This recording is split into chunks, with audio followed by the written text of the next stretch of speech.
We went to a new coffee place today, Oh yeah. and there's like a jasmine honey cafe latte.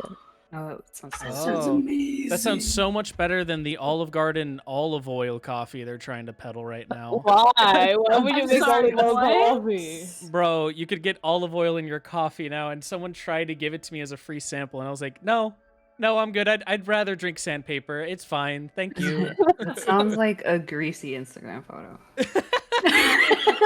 Truly. I've heard of like butter in coffee, but I've never heard of olive oil in coffee. Buttering? oil Why would you coffee. put butter in your coffee? Terrible. I don't know. Even butter and coffee sounds like a very American kind of invention there. Yeah, all I can think of is how your cholesterol's gonna rise from that. Anyway, Yes. Yeah. Anyways, hey everybody, happy to see you all. Are you guys ready for the next session? Yeah. Anyone want to go over sort of what happened last time? A lot of stuff happened the last one, Yeah, a lot happened. especially for you, Toto. Yeah, there was a contest. CS was rocking it, and then he almost died. And As you do. Was there something important that happened when he died? Yes, a partner showed up. He was like, I didn't know you would need my help so soon. Here, let me help you, you puny little, help. Yeah, he was a little condescending, wasn't he? Yeah. And then he was like, and then he needed like 4 advantage times 4 to hit this thing. Yes. Damn. And win. Which definitely helped in the moment. As Yeah. you were like on death's door for that. Yeah. But then were able to win the competition, and that Yeah, came with a and I special got a- prize for you. A nifty little line on my hand, and 500 gold, and a favor from, Mr. Man in charge. And you're also now considered to be the champion of Liedenbach, and that you're going to sort of help with their manifest destiny against your will. Apparently. Yeah. They're sort of like, oh, awesome, you did it. This means you get to conquer the entire place for us. Which Sounds like outsourcing in work. sounds a lot like outsourcing. These guys don't really depend on doing things on their own. Well, that sounds like a skill issue. Yep. Why do it if you can just tell someone else they're chosen and then make them do it, you know? Oh my god. Sounds like government. I was like, haha, that's nice. I have an entire army of hydras to deal with. Goodbye. But as that ended, you guys did decide to retire for the day and go over to the Drunk Duck. So we can head over there, and we should be good to go. Let's activate that. And you met someone interesting over at the Drunk Duck. Dragon man Yeah. from the pirate whose tavern was broken into by a ship. Oh shit, where I swore I had. I'm really bad with names, but I know he's red. He is red. You were right on that fact. And hey, that's again half the battle. So congratulations. It was in Thank you, fact thank you. Vokor. Thank But you. that's where we left off last time. So if we want here, we can go to. Oh wait, simultaneous.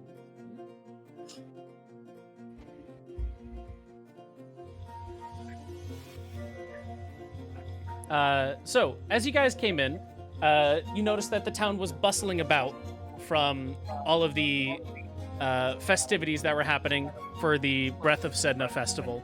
A champion has been named. They're sort of like beginning to act on their manifest destiny here. And Vokor is the first one to actually meet you in this establishment. You guys gave him a big hug, especially Asias. And he says, welcome. I didn't expect to be seeing you so soon. What brings you here?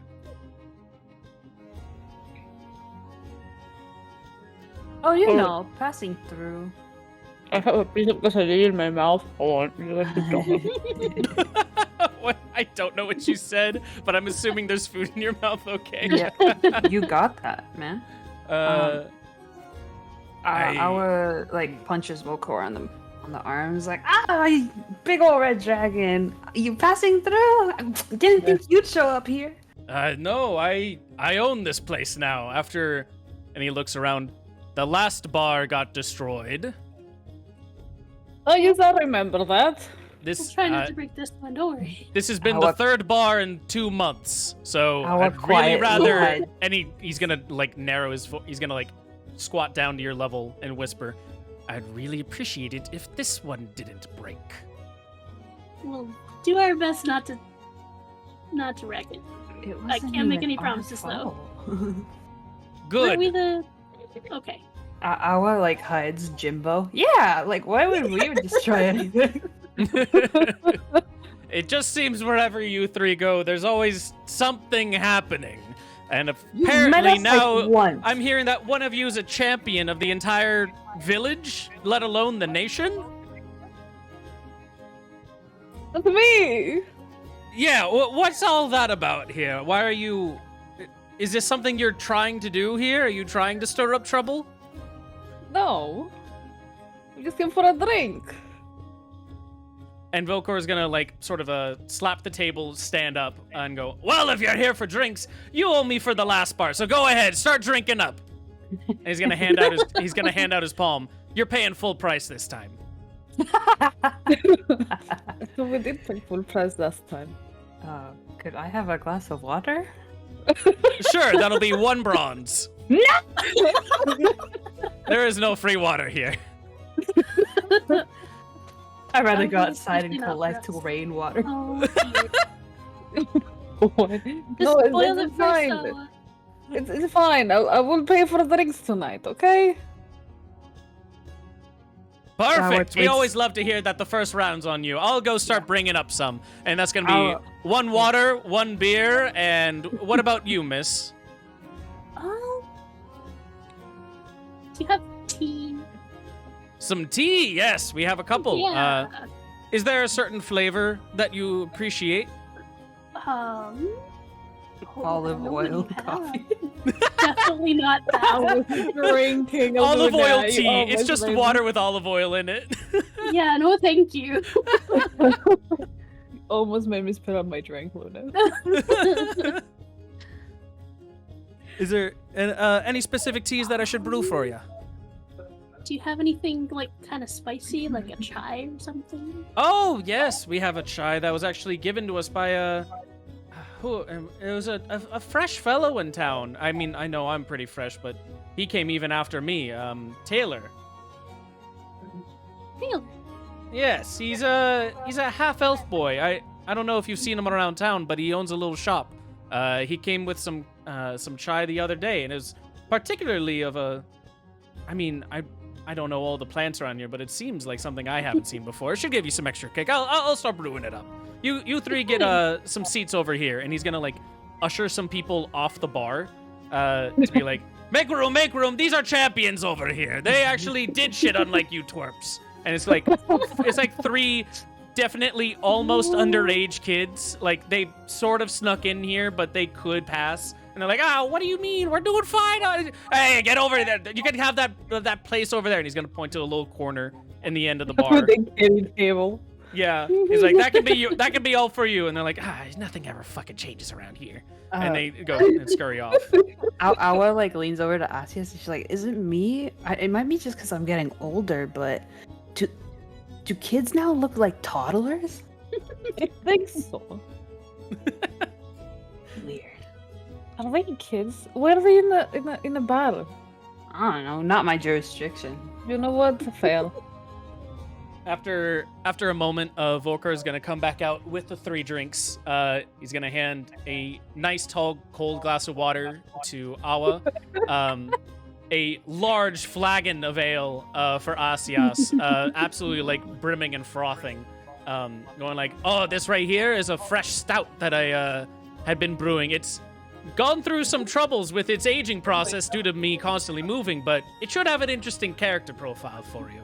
And then he gives some tea and a fresh teapot to Calliope, going, feel free to refill for yourself for it. It'll all be covered on the cost of one drink. Oh, thank you. And then he's going to turn to Asias and go, that'll be the first round. Everything all together would be 1 silver. Hold on, where are my pockets? I look in my pockets. I think you got some money from the tournament, Jane. Yeah, I did. That's what I'm paying for shit. Because I have money. Because I got money. I finally have money. So just 1 silver? Yes. It's the one that says SP, right? Yes. Okay. If you just take out 1 SP, then you're all good. There. Cool. And then as he's done all that, you're going to see that he's going to pour himself a flagon of ale and go, well then, I'd really like to get to know exactly what you're all up to over here, because it seems, for at least a bartender like me, that I should be keeping up to date on some of these goings-on. What are you 3 all about? Well, we were just passing by first, and then there was a festival. And we have to get somewhere. But we heard that the prize from winning the strongman competition in festival was that we get a favor from Lord Gare. that guy. Yes. So you could get a lot more from him if you pry him hard enough. What do you mean by that? To put it into perspective, I came in but not 2 months ago, and I already own an entire bar. So You think the permits for that just come flying through? So did you look up some dirt on him, or is he easily to? No, you know? just have to have a extroverted personality, let's say. All right. I think we've got I can that see- covered. Oh, what was that, Nami? I said, I think we've got that covered. Oh, see. Well, I feel like so over to Asius. Big extrovert. As long as you just make it clear that what you need is what you need, he'll make it happen. But you said you're passing your way through here. You're not staying? I don't think that was a plan, not for long at least. We have places to go. Ah, where are you headed Really? off to? Or is it just the spirit of adventure? We're heading to he looks at Red Calliope. Because he was What's like the town we're sipping looking the foam of his drink. Like nah, nah, nah. Is it Braidor? Or is that, am I wrong? No, not Braidor. You're headed to No. We're going Armagh to in the the Vendegian Empire. Yeah. Okay. We're headed to the Empire. And with that, a look of, or not a scowl, but like a look of concern will be written across his face.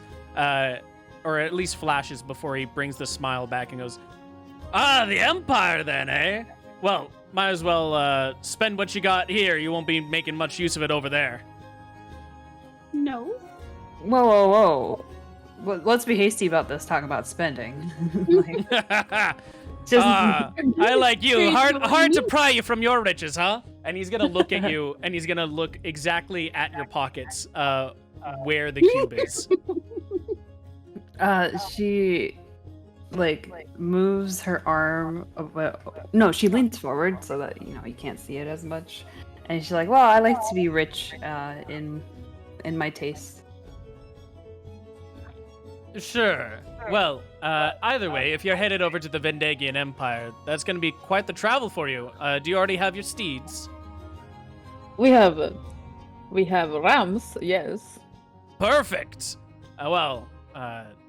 It's a pleasure getting to know you and everything, but I'm gonna take care of some of the other patrons here. I'll leave you to your bit, but feel free to call out if you need a refill. Alright, thank you. And with that, Thank you.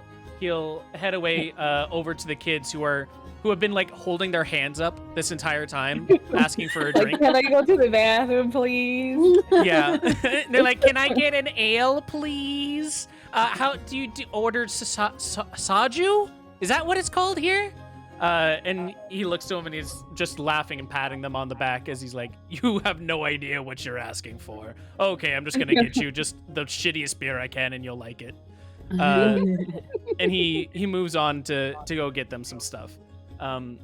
You three, however, can you three roll me a perception check?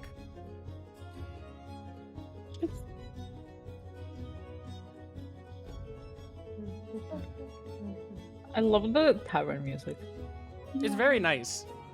It Ooh, oh my god, even with a nat 1, you get a 7, Calliope. And Awa gets a 4. Okay, none of you notice anything. We don't see shit. You don't see shit. You're sort of just being overtaken by the sights and the sounds happening in this tavern as like everyone is in here celebrating and talking about the night that just happened. You guys have a moment, at least for once, to talk to amongst yourselves. All right. Now that they're alone, Awa like smiles to herself and then looks at Asius. She's like, "Asius, come here real quick." Healing Solver. And then she slaps him. Ow! What was that for? Don't you ever give yourself and your life up like that again. I'm sorry. I won't. We are a team. I'm here. Calliope is here. Jimbo is sometimes here. Where does he go when you don't have him? That is a just have, conversation for another time, but right now we are focused on Asias. A tentacle like peeks out from the back behind Awa, waves, and then slithers back into some place you cannot tell. Oh my goodness, what kind of bag of holding do you have there? When you need help, you need to tell us. Like, you can't shoulder everything. I thought I had it. I'm sorry. If you was throw your actually- life away like that again, I will never heal you. Ever. I was actually going to apologize as well. I promise I will be more careful. I thought you were doing quite well until, well, Until I wasn't. And I didn't know how to say it nicely. Awa I'm looks sorry. at Calliope in disbelief, like remembering. Oh gosh, does he have it? Oh no, Asi. I wasn't worried for a second. Takes a sip of her water. Don't worry, huh? The water might as well Yes, be boiling please. with that kind of tea. I promise I will be. I will be more careful. I promise. I'm It's not sorry. about being careful. Like, some life is dangerous, but you gotta let us know when you need a hand. I will. We're not psychic. Wait, are you psychic? She asked Calliope. Not that I know of. We are not tried. psychic. I could try. Do you want me to try? You should Okay, try. what am I thinking? You're thinking.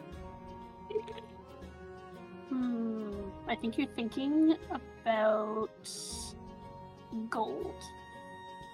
How much? Unlimited amounts of gold. No, it actually was a limited amount. But Oh, good, halfway okay, there. so Okay, these are- she might, leans Uh-huh. over to ask. Yes, she might be psychic. We gotta be worried. Calliope, Okay. can you roll me a d20? oh my god. Yeah, for sure.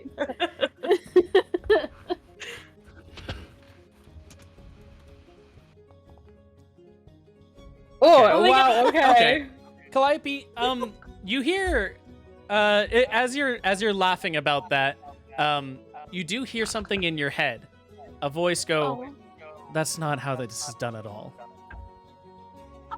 You need to practice a little bit more, but try again next time." And it sounds, Wait. you cannot tell where it's coming from. It's just in your head. Calliope just goes like wide-eyed, like deer in the headlights, and like stares between Asius and Awa, and it's like, did one of you guys say that? There was a voice in my head. I don't. I just leans over to Awa. I think you're right. I think she is psychic. She's hearing I things. know. Someone was in my head that was not me and didn't sound like you guys, but I don't know. Maybe have like a voice changer thing. I don't know. Awa looks at her hands and she's like, "Do my words create things in this universe?" I think they do. Awa, I gotta manifest roll it? some. Can you roll a d20, Awa? Oh no! What is it? Just slash? Just D20? yeah, just slash R D20 or 1d20. Go 1, baby. Okay, not 1. You don't hear anything. Okay. Not worthy enough. Can Calliope reply back to the voice in her head at all? You can try. How do you respond to it? Do you speak out loud? Speak in your head? She'll speak in her head and be like, "Hello? Who is this?" Hello. It's me. I'm the one you've been looking for. You hear a voice go, "Hello." Hi. Who are you? I'd rather not say right now. Okay. I'm somewhere here if you can find me, though. Okay, and she starts looking around. Why would you ask for hints? Do you want to roll a perception check? Sure.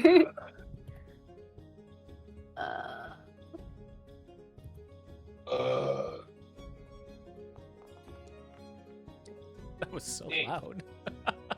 The mighty 14. Lord. You're able to see through the crowd here that there's a lot of people hustling and bustling about. There's like a group of adventurers playing cards with each other, another group playing dice. It seems like a lot of bar games are being played. Over in the corner, there's this like one young lady who's just going around going, "Oh my god, he said that I'm beautiful. He must want me. He must want me." And the rest of her friends are going, "That doesn't mean anything. He just thinks you're hot." And she's like, "No, it's real, guys." And It's before true she like love. runs off, He's adopted. but you can't see anyone that's like looking at you or seems ultimately suspicious. It seems like everyone's having their own stories here tonight, but none are trying to invade yours, as far as you can tell. Is there anyone that looks like alone while they're sitting? No. Actually, this is the one time where it seems everyone here has someone that they're talking to. There is no one that is purely alone. Okay. Calliope then responds back in her head. Can you give me a hint? Oh, no. That wouldn't go with the deal we already had. Wait, what? Don't worry, I'll be giving you back what I owe you later. What does that mean? Anyways, I gotta head out now. Bye! Bye. Nice meeting you. And with that, you feel like a presence has left your mind. Like at one point, your mind, you couldn't even tell at one point, but there were like two beings within your head. And now you only, as it leaves, you feel the empty space that it once occupied. Wait. This whole time, Calliope has probably been making like the weirdest facial expressions, and her ears keep twitching at the table the whole time. But after it's done, she just kind of awkwardly sips at her tea, like, what was that? As if he was watching her like drinking his beer too, and leaning over 12, I was like, what do you think she's listening to? She's hearing. I Is she don't know. hearing her thoughts? It kind of looks like when someone has to go to the bathroom and they're trying to hold it in, and they're like, "Is this a fart or is it a poo?" But you never know. She then tries you not to find- laugh and like spits in her drink a little bit. And Volkar walks by and he goes, "Bathroom's down the hall," as he like continues on. Okay, thank you. After a little bit then, Volkar would actually come back. He would just ask like, "Hey, do you need any refills? Anything that's burning on your heads?" I just drinks the rest of his beer, just really quick, chugs it down. That's what I like to see. Another one, please. Another! Can do. And he's gonna pour one for himself and for you, cheers you, and go, "Hey, how about we down this next one? This one's on me, and then you get your real one." All right, yeah. Okay. Cheers. He cheers, and he chugs it, and as you chug it, I need you to roll a Constitution saving throw. Am I gonna get Oh, drunk? no. We'll find out. 7 through.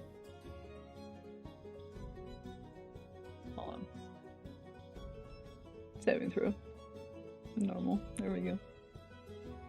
18. Perfect. You chug it down perfectly fine. This is just like an appetizer for you, if anything. You're still on pre-game territory over here. So you chug it down, and Vokor looks and goes, "Oh, okay then. Seems that we got like a good one over here." And he looks to all three of you, going, "You know, every adventuring party's got to have at least one that can tank the hits." Now, this one takes them all right. He's our backbone and our heart. Wow, that's wonderful to hear you be so kind to your friends like that. Everyone needs a good support system. And it's up to me, as he pours another drink, to break it. Here, let's go again.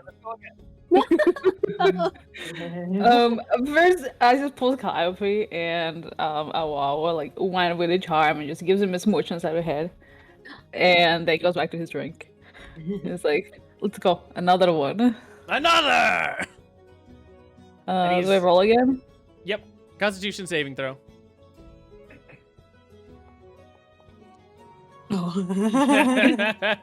This one packs a punch on you. You're not drunk, but you're definitely starting to get there. And there's a moment as you're like nearing the end. You're like, oh, I'm like almost there. This is the final go. Oh God, there's another right after it. Keep going. And you lose some air from that as you gulp it up, and then finally put the cup down. Vokor's already been finished for like 10 seconds and just been watching you. And as you put the flagon down and give a little, he goes, ha ha ha, okay, there we go, a crack in the armor. Well, now that I've finally buttered you up a little bit, Asias, and he's gonna peek down a little bit towards you, going, where exactly are you from? I'm from the north. I'm from north. Ah, Nor. Why are you over here in the south? Why are you on your way to the Vendegian Empire? Well, first we came to the south, because Calliope's from here. It was a reunion. It was a reunion, and then Aha. things happened. You know, the ship breaking into your tavern. Yes, I do remember that. I'd really like to know why it crashed into my tavern. It wasn't to do with us. Just wanted to Any let you know that. explanation? Of course, why? it's not your fault. It's just things happen around you. So did you ever figure out why it crashed into my tavern? It sounds like he was running away from someone, and he was crashed. Or something like that. Yep. Can you roll me a deception? That's the truth. It is the truth, but you're not given the whole story. Oh. Me? A deception? Yeah. Okay. He nods and goes, of course, that's all it was. It was just someone escaping something. Mm-hmm. Well then. And he's gonna turn to Calliope going, you're from here. I am. How have you been with things around here? I gotta say, I'm not very impressed with all of this, you know, I don't know, this... It seems like there's a lot of... How to say it nicely? And Vokor is like, you can tell, like, his smile is gone. He's, like, frowning at you as he's waiting for this. Because whenever someone says, how do I put this nicely? It's like, what are you trying to say? Sorry, like, just, there's a lot of ignorance to the nature. Everything's just... It's like they're trying to, like, get rid of it all, and it's just sad. Lass, I've been on this hump of a rock for a while now, and I've got to tell you at least something. Nature may have been here longer than any of us have ever been, but the one who actually makes an impact is those who have the means to do it. These people are trying to make a difference for their lives to make it better. No matter what we do, nature will spring back at some point. I suppose you're right. It's just... If it makes the people living here for their spark of a life just that much better, maybe you let them. That's a fair argument. Thank you. And then he's going to look to you and go, and are you with them? And he's not pointing to the party. He's not pointing to anyone else. He sort of just like lifts his eyes like upwards. Calliope follows the eye line and is trying to like look for people up there. And you see there's a bunch of people like partying around. Like there's one dude that's like walking on the rafters drinking and he's like spilling his ale on people. No, I don't think we're with that guy. I think he means if you are gosh, what are the words? Divinely guided. Oh, no. No, I just try to do my best to look out for the nature, you know? It's important. So. I see, of course. Well then, it was a pleasure meeting you, Calliope. Yes, nice meeting you too. You remind me of someone, a good friend. Oh. I pray you don't wind up like them. Can I ask what happened? Ooh, he was getting ready to walk away at that, so you're calling him over. Can you give me a perception roll? Sure. Or not perception, a persuasion. Bleh. Persuasion, okay. Yeah. Wow. Damn, 2 in a row for you? Jesus I'm gonna Christ. roll a shit later and it's gonna be hilarious. Yeah, it's gonna be finally like fighting time, and you're gonna be like, that's another 1. No, with her ranger stats, no way. Yeah, no, it's Even if never, I get it's a never, one, no, I'm it's probably never gonna a roll one. 14. He was getting ready to walk away, and he stops as you go, oh, tell me about them, and he like stops in his tracks as he goes, no one's ever actually asked before. And he takes like, you know, like one of those things where like you take a step backwards without like actually looking where you're going. He like retraces himself back to where you are. Puts his hands on the table and first looks at your drinks and going, can I refill your tea before I start? Sure. And Sorry. he's going to go for just like a couple seconds, and you're going to see that he pulls out from underneath the bar a special kind of flour bag. He puts that in the boiling water teapot that's over there. And he's like, we're going to let that steep for a bit. So there was a friend. I didn't used to always be just the bartender. This was supposed to be my retirement plan. After I finished my adventuring days, I used to go on adventures much like you 3 have been doing. You roll into a place, things happen, someone gets destroyed or hurt, and you sort of roll with the punches, you know? But then at the end, usually there's gold and you get to keep it all and you get to like have a fun party. So like, hey, it's all worth it, you know? As he like sort of reminiscing back in his mind before he brings himself back to the present. And he goes, there was a friend in that party, a wizard who cared much about his friends, to the point where anyone who would give us any lip would basically be putting a death sentence on themselves for him. And there was another friend who, like you, greatly admired the world that we have been graced to live in. For even though we make use of it and we make it our own, the fact that it's there to begin with is already a great treasure. And they always believed that that treasure should not be disturbed, that it was enough in its own right. Those 2 butt heads quite a bit, but the wizard loved his friend still and would have died for him. But the other was very adamant that if we crossed lines, he would leave or even antagonize us. And it came to it at one day. We came across something that we shouldn't have. And the wizard wanted to use it to protect us. And our other friend saw it as a blight upon nature, to mess with it. That if we had used it, we would have been spoiling the great treasure we had been given. things I see. happened after that that I don't think you should know about. But Fair enough. when you let your convictions get in the way of your relationships, things sour pretty quickly. And likewise, when you let your relationship stand above all else, you let your own house crumble.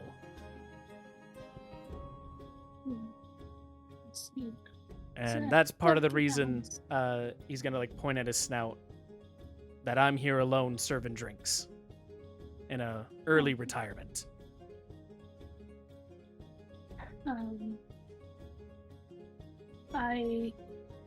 Calliope just gently kind of reaches out and like puts like her hands around his and like just quietly like pats the top of the back of his hand. He goes, "I'm so sorry that things went the way they did, but I hope that eventually you guys can come together again and forgive whatever happened." He looks up to the sky and he goes, "Oh, I won't be joining them for a while. But thank you, lass. I appreciate that." And then he's gonna open up the teapot and go, "It's about done brewing now." And he's gonna take out the flour bags and go, he's gonna like give you another one for it going, "If you ever need to refocus yourself or recenter, brew this tea. It's Oh, from thank some you. flowers over in the west, over in the Oh. Empire. They're special Oh, over wow. there." Exciting. Could I ask what flower they are? These ones, Yes. they would be... Actually, let me go to my notes. I remembered I had this thing, but I didn't have my my card with me.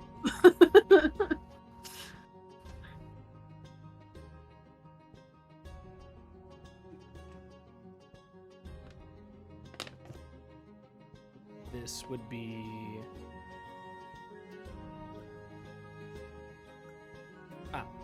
it'd be foxglove. Oh, okay. This is a blend of foxglove and fumatori. Foxglove and Fumatori. Sounds fun.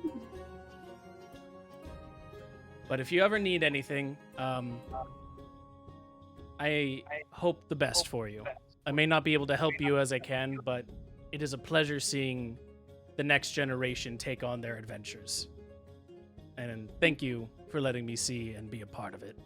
And then he looks over to Asias and goes, "And let's get you another drink, huh? Let's enough with this dour stuff." And he's gonna toss you another flag and you go, "Again, again, again." Again. And Awa like joins in. Again. Ash is like tipsy at this point. You're like, again! Again! Again! Yes. Overdo it too much, yes. It's And then he looks to Awa and goes, "And you too! Enough with the water. You're at least having something with flavor." No. Well, Cor, I will. Later in the night. And Later? Yeah. I'm gonna be holding you to that now. Oh yeah, no, my friend. I definitely want to have a chat with you later too. Well then, in the first meanwhile, he's gonna toss his flagon up to yours, Asias, to greater adventures and keeping our friends close. Greater adventure and keep our friends close. And can you roll me another Constitution saving throw? Yeah. That's pretty good. That was a great hiccup in there.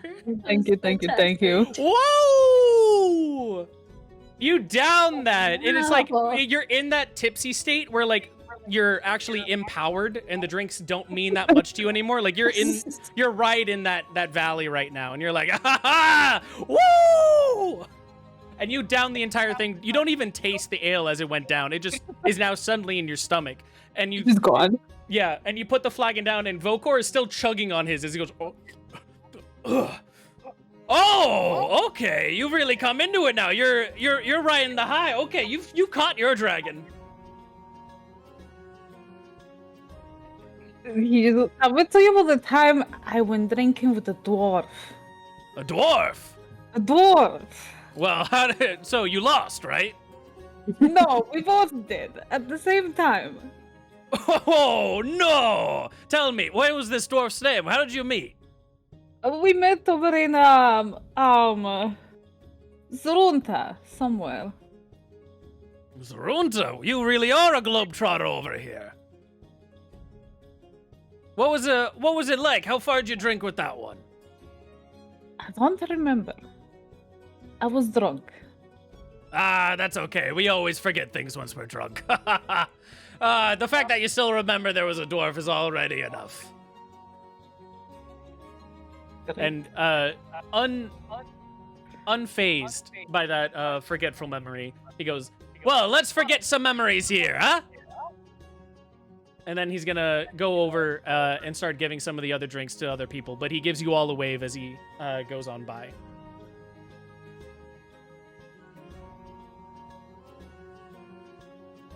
Is there anything that you guys would like to say to each other before I continue on? I mean, so looking at us, yes, I was like, should we get a room somewhere? I think a room would be a great idea. Okay, so we'll probably spend the night here. I do not trust myself to drink and drive. Don't worry, your ram would Or probably drink and do most ride. of the driving.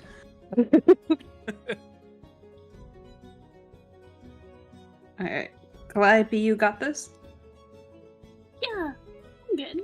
All right, if you don't, I mean, just leave him there, and I'm sure we'll deal with the circumstances after. Oh. Cool. Is there anything that you guys are doing right now? I just kind of like flopping onto our Wawa and just like gives her a big old smooch. And then Calliope too, and he's just a happy drunk gypsy. Yeah, he's just happy drunk right now. He's just vibe. giving everyone love. Mm-hmm. Yeah, Okay. I was just gonna slip out to go find Marie. Okay. Can you give me a perception roll? Calliope, guide me. Calliope guide.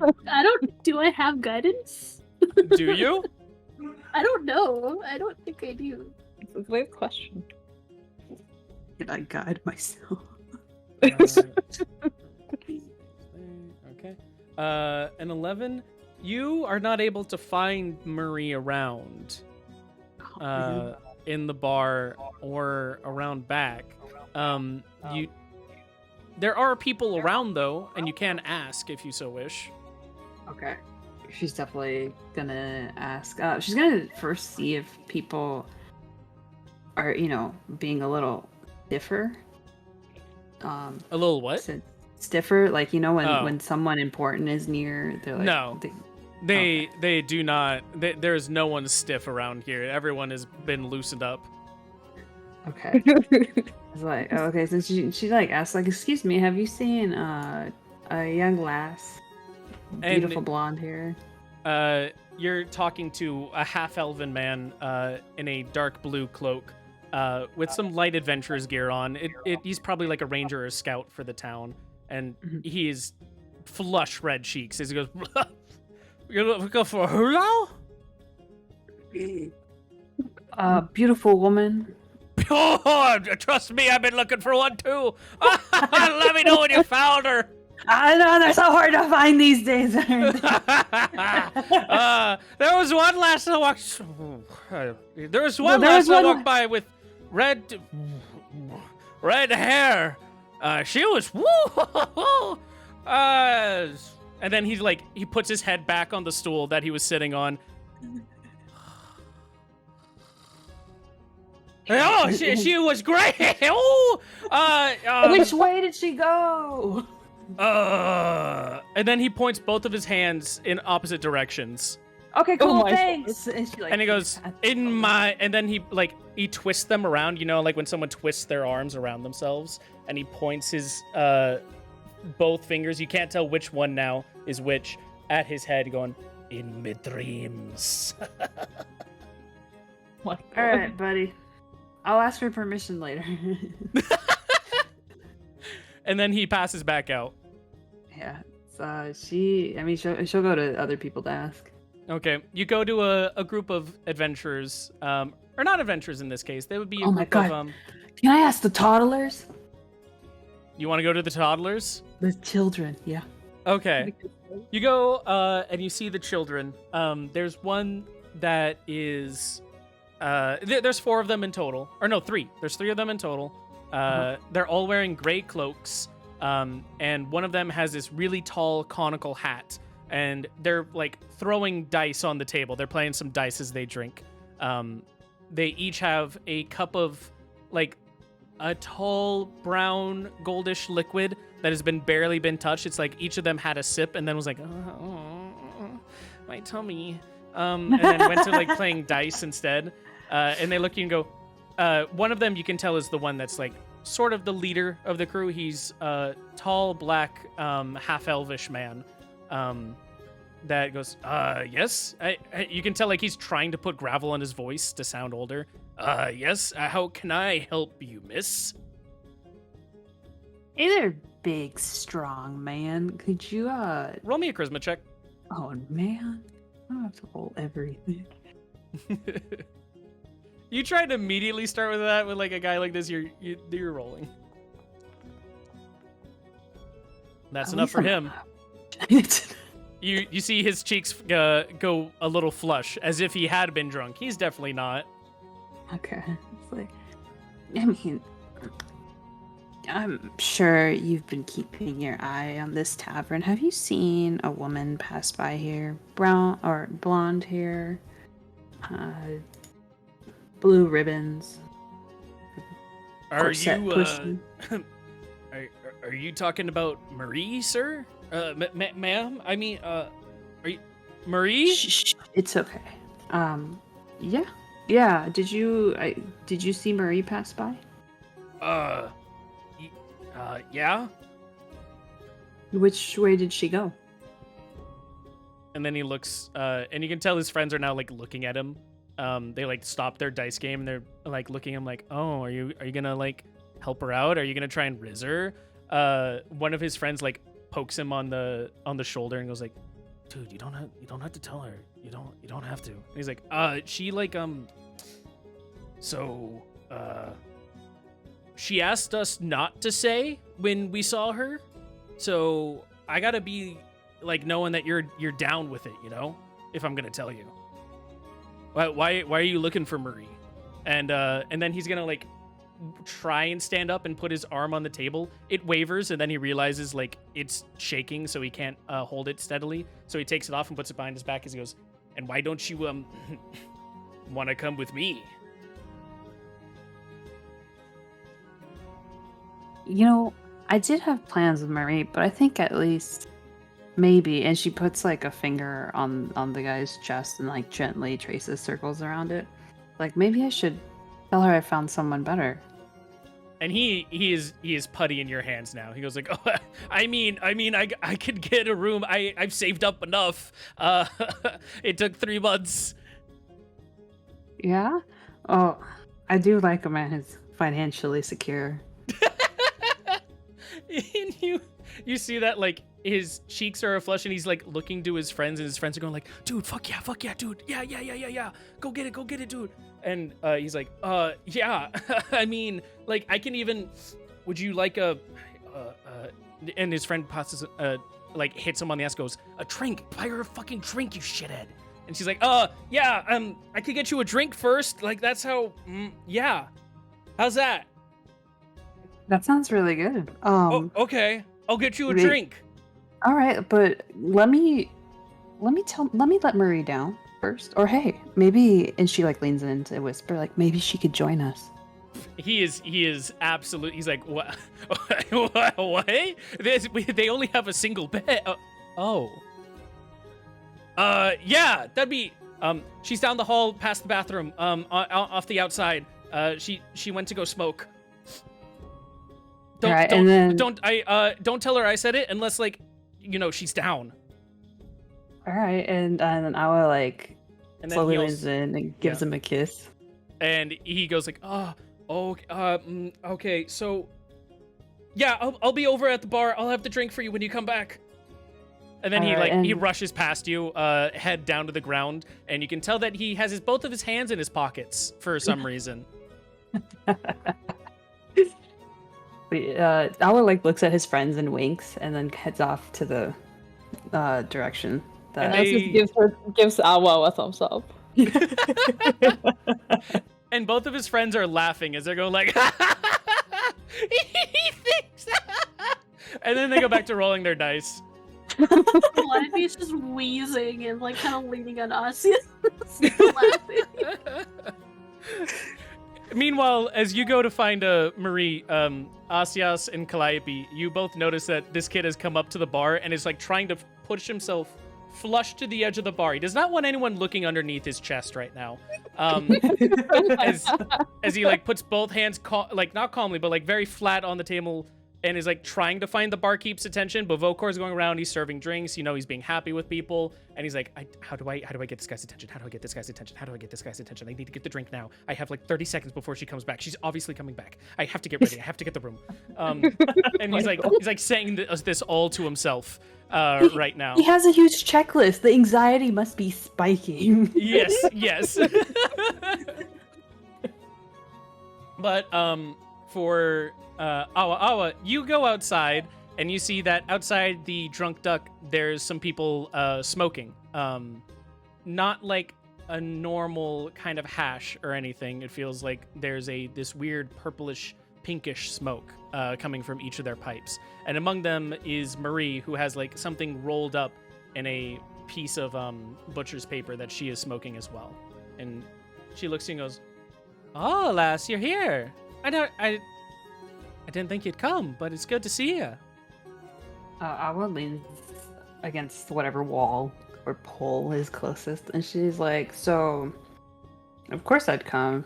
I mean, have you seen yourself?" "Oh, trust me, I know many people come around me. It's okay." And you're like underneath of one of the lampposts, and like the glow of the light is like casting these like wonderful shadows across her body as she flips her hair out of the way, a large rope of hair coming behind her to like expose her chest to you. And she goes, "Well, I wanted to thank you for what you had been doing today and how you'd been so kind and graceful. What say that we just and first she like takes out her cigarette and she goes, "You want one?" Sure. I'm willing to try new things. But Marie, do you want to talk about whatever that was at the tournament, or do you want to get out of here and have a good time? Can you roll me a persuasion check?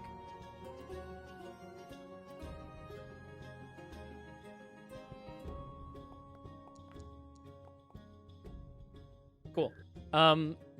She hands you the cigarette and goes, "Whichever you want to know, I'm happy to go with. I think you've earned yourself a treat. Just depends what kind of treat you want." And she, at that, puts an arm around, like, your neck as she, like, pushes herself close to you and, like, rests her head on your shoulder.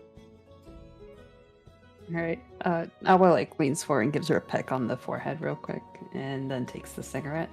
Mm-hmm. Let's go hang around the festival, and I bet you haven't gotten to enjoy it that much. No. You know, if my father caught me here, I'd be already tossed back over in my room. So it's a good thing to have someone here as a chaperone, as they say. And she walks back in with you towards... so you want to go back to the festival, or you want to go into the bar? To the festival. Okay. As you go about, you see that, like, it's not as bustling as it was before. It's late enough in the night that although the lampposts have been turned on and there's still some people going about or drunkenly walking, for the most part, the families and kids have all gone home at this point. It's only just the later night hours. And there's like a couple of people throwing cards or dice at a table with one another. There's like a small fight ring that is formed at one part of like two dudes sort of boxing it out, and a group of drunken people going like, "Yeah, get him! Woo! Uppercut! Uppercut!" And the one guy's like, going like, "Drop kick him! You don't know what a drop kick is? Drop kick him!" And she looks around going, "You know, it looks so... It's fun to see how much life can be in this city, you know? As you walk around with my father, everyone sort of stiffens up around you at that point. It's only when everyone's actually here and enjoying themselves that I can really feel like I'm part of the town." It is a lot nicer when everyone's themselves rather than trying to be someone they think you want. Absolutely. And she looks up at the sky and goes, "And it's a wonderful night sky tonight." And she looks up and goes, "Do you like the moon?" You know, I do. I love the nights, and I think I used to love the moon, but lately I can't remember it. Like, I can't remember ever finding myself free on nights where I can just stare at it. Huh. You need to get outside some more. You and your friends have been adventuring too much, probably passed out beneath the stars. And she turns towards you, like she stops walking, stands in front of you, and you can see like the moon sort of like silhouetting her head.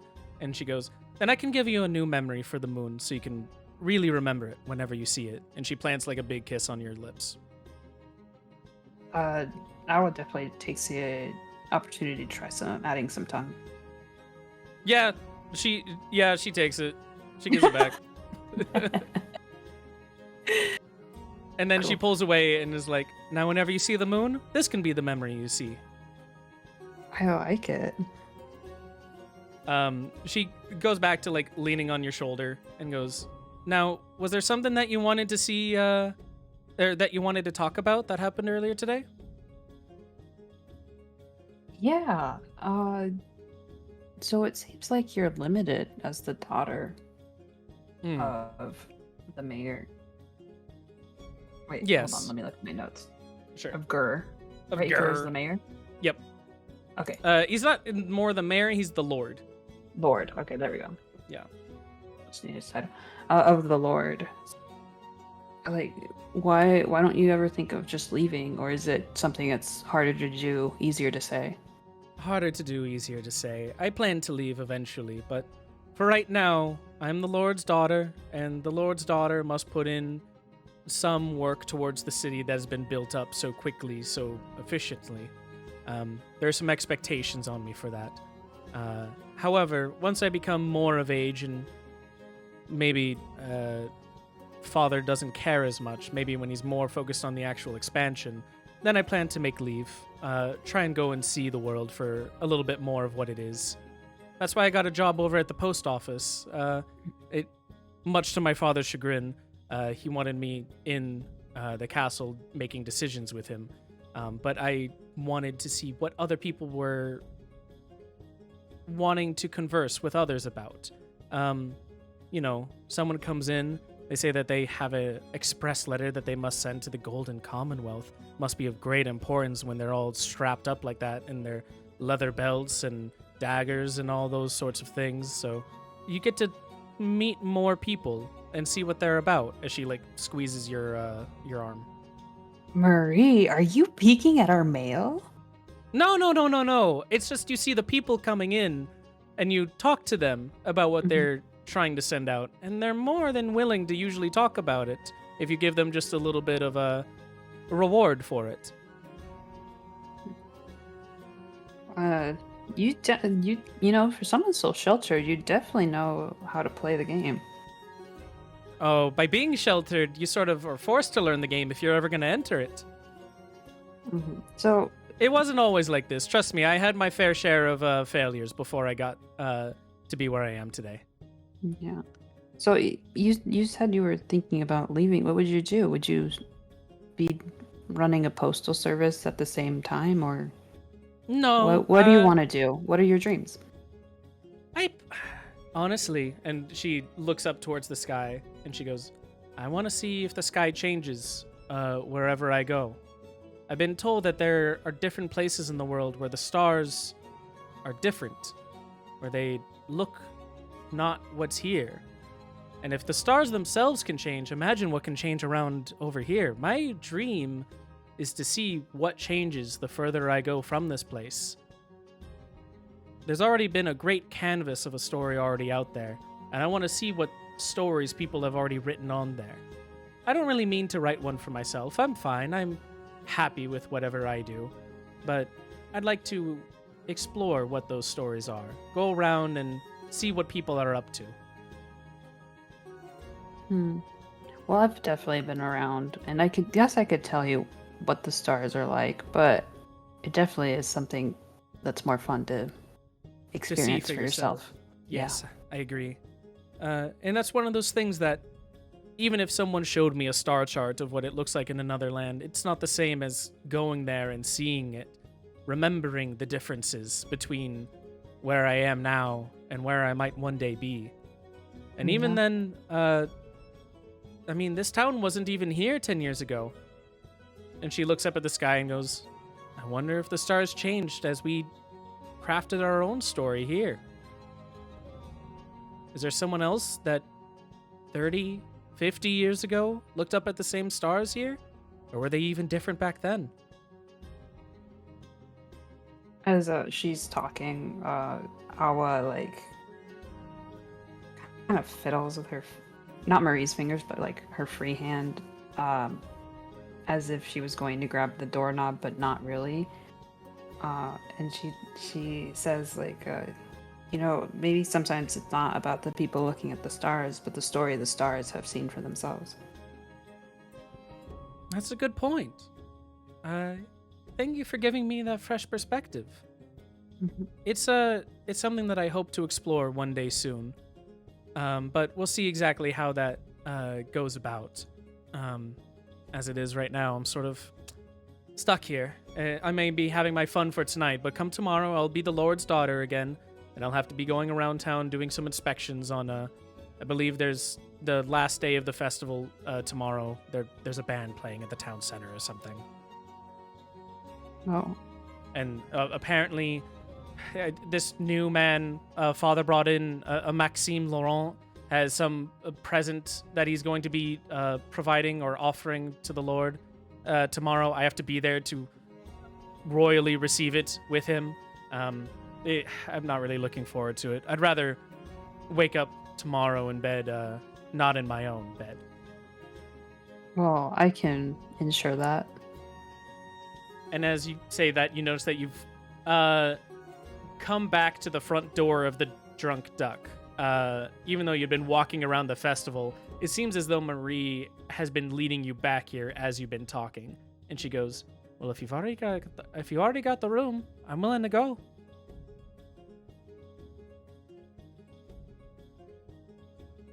Yeah. You know what? Give me one moment. Okay. She goes inside to find the kid. Okay.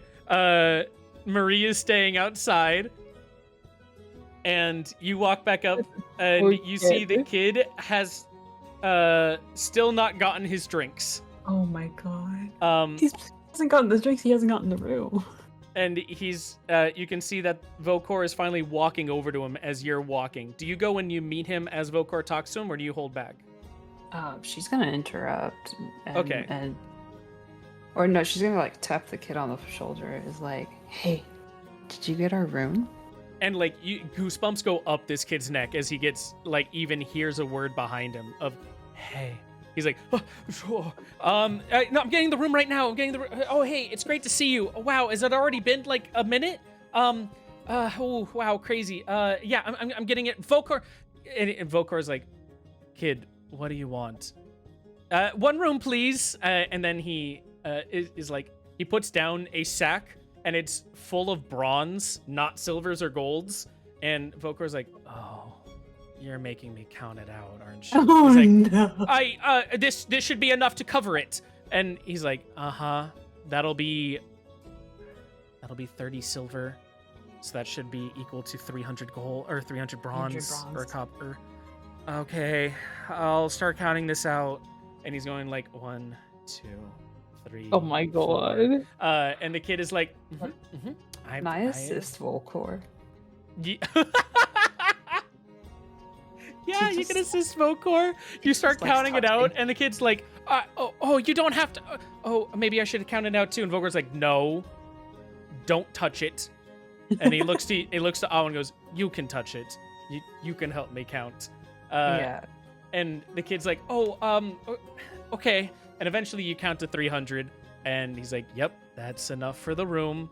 And he goes to a key ring next to the bar, finds room number 3, takes off the key ring, and puts it in like coldly in front of the boy and goes, there will be a cleaning fee if things happen. And the kid's like, what, huh? And he's like, and do you have the insurance to cover that as well? That's a 200 deposit. And he's like, I didn't have it. I'm kidding with you. You're fine. Go up. And he's like, okay, thanks. Oh, wow. And then he goes to you, and like, even though he had been saying that, he immediately tries to put back on his facade, gravelly voice again, and he goes, hey, puts his arm up, tries to like put it on your shoulder. He is shorter than you. That's fine. And he like looks up to you as he puts his hand on your shoulder and goes, so, you ready for a fun time? And his voice cracks there. Awa like puts her hand over the hand that he put on her shoulder and like traces her fingers up his shoulder, and then down his hips, and like pulls him closer to her. And she's You notice a bump. You know what would be really fun? So sometimes guys prep themselves, and that is always a really memorable night for me. Oh my god. What kind of how do they prep themselves? Well, usually they go into the bathroom and they take off their clothes, and if things are a little bit unruly, doing a little bit of manscaping down there. And you can tell this is the first time this kid has even heard of manscaping, or even like making things presentable down there. And he's like, yeah, you know what? Maybe I should. I'm gonna go to the bathroom. And I'll like meet you. Oh wait, there's a bathroom in the room, right? I should go up to the room then and use that bathroom. Yeah, but how sexy would it be for you to like come into the room and the light opens and I'll be there naked? Yeah. The kid audibly gasped at that as he heard it, and he looks at you for a second. In his mind, he is already undressing, and he's being like, "Oh, I can't wait. I'm gonna go to the bathroom real quick. I'll see you up there." Yeah, and so she takes the key from him, and bites her lips to you up there. And he again is like, as he's saying this, both of his hands straight up in his pockets. He is covering something. It was a noticeable bulge when he went up to you, so you would have seen that, or you would have felt That dude's packing. Sorry. The dude was packing. But he goes like, and so it's really hard for him, even though he has his hands in his pockets. You're definitely seeing that there is a tent downstairs, and he goes like, I'm gonna go to the bathroom now. I'm gonna go to the restroom. I'll see you up there. It's great. I'm really excited for this. And he not runs back. You know how like when people do the bathroom walk and they're like squishing their like feet together, basically? Yeah. He's doing that as he goes to the restroom, and he sees that there is a line of 3 people in front of him, and he's like, that's so fuck. And he's like, guys, yes, please. You have to let me through. And the guys are like, what? I gotta go puke. I'm on my 8th beer. And then he goes, bleh!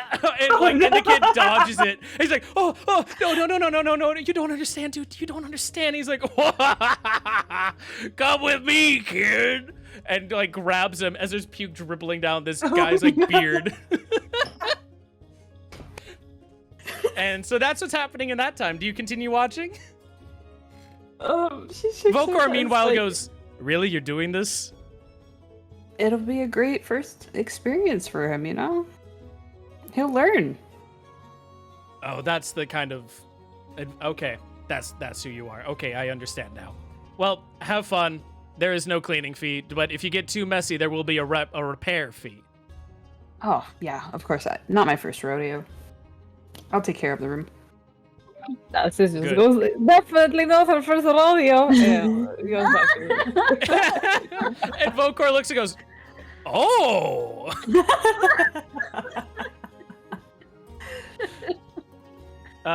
Do you head back out to Marie?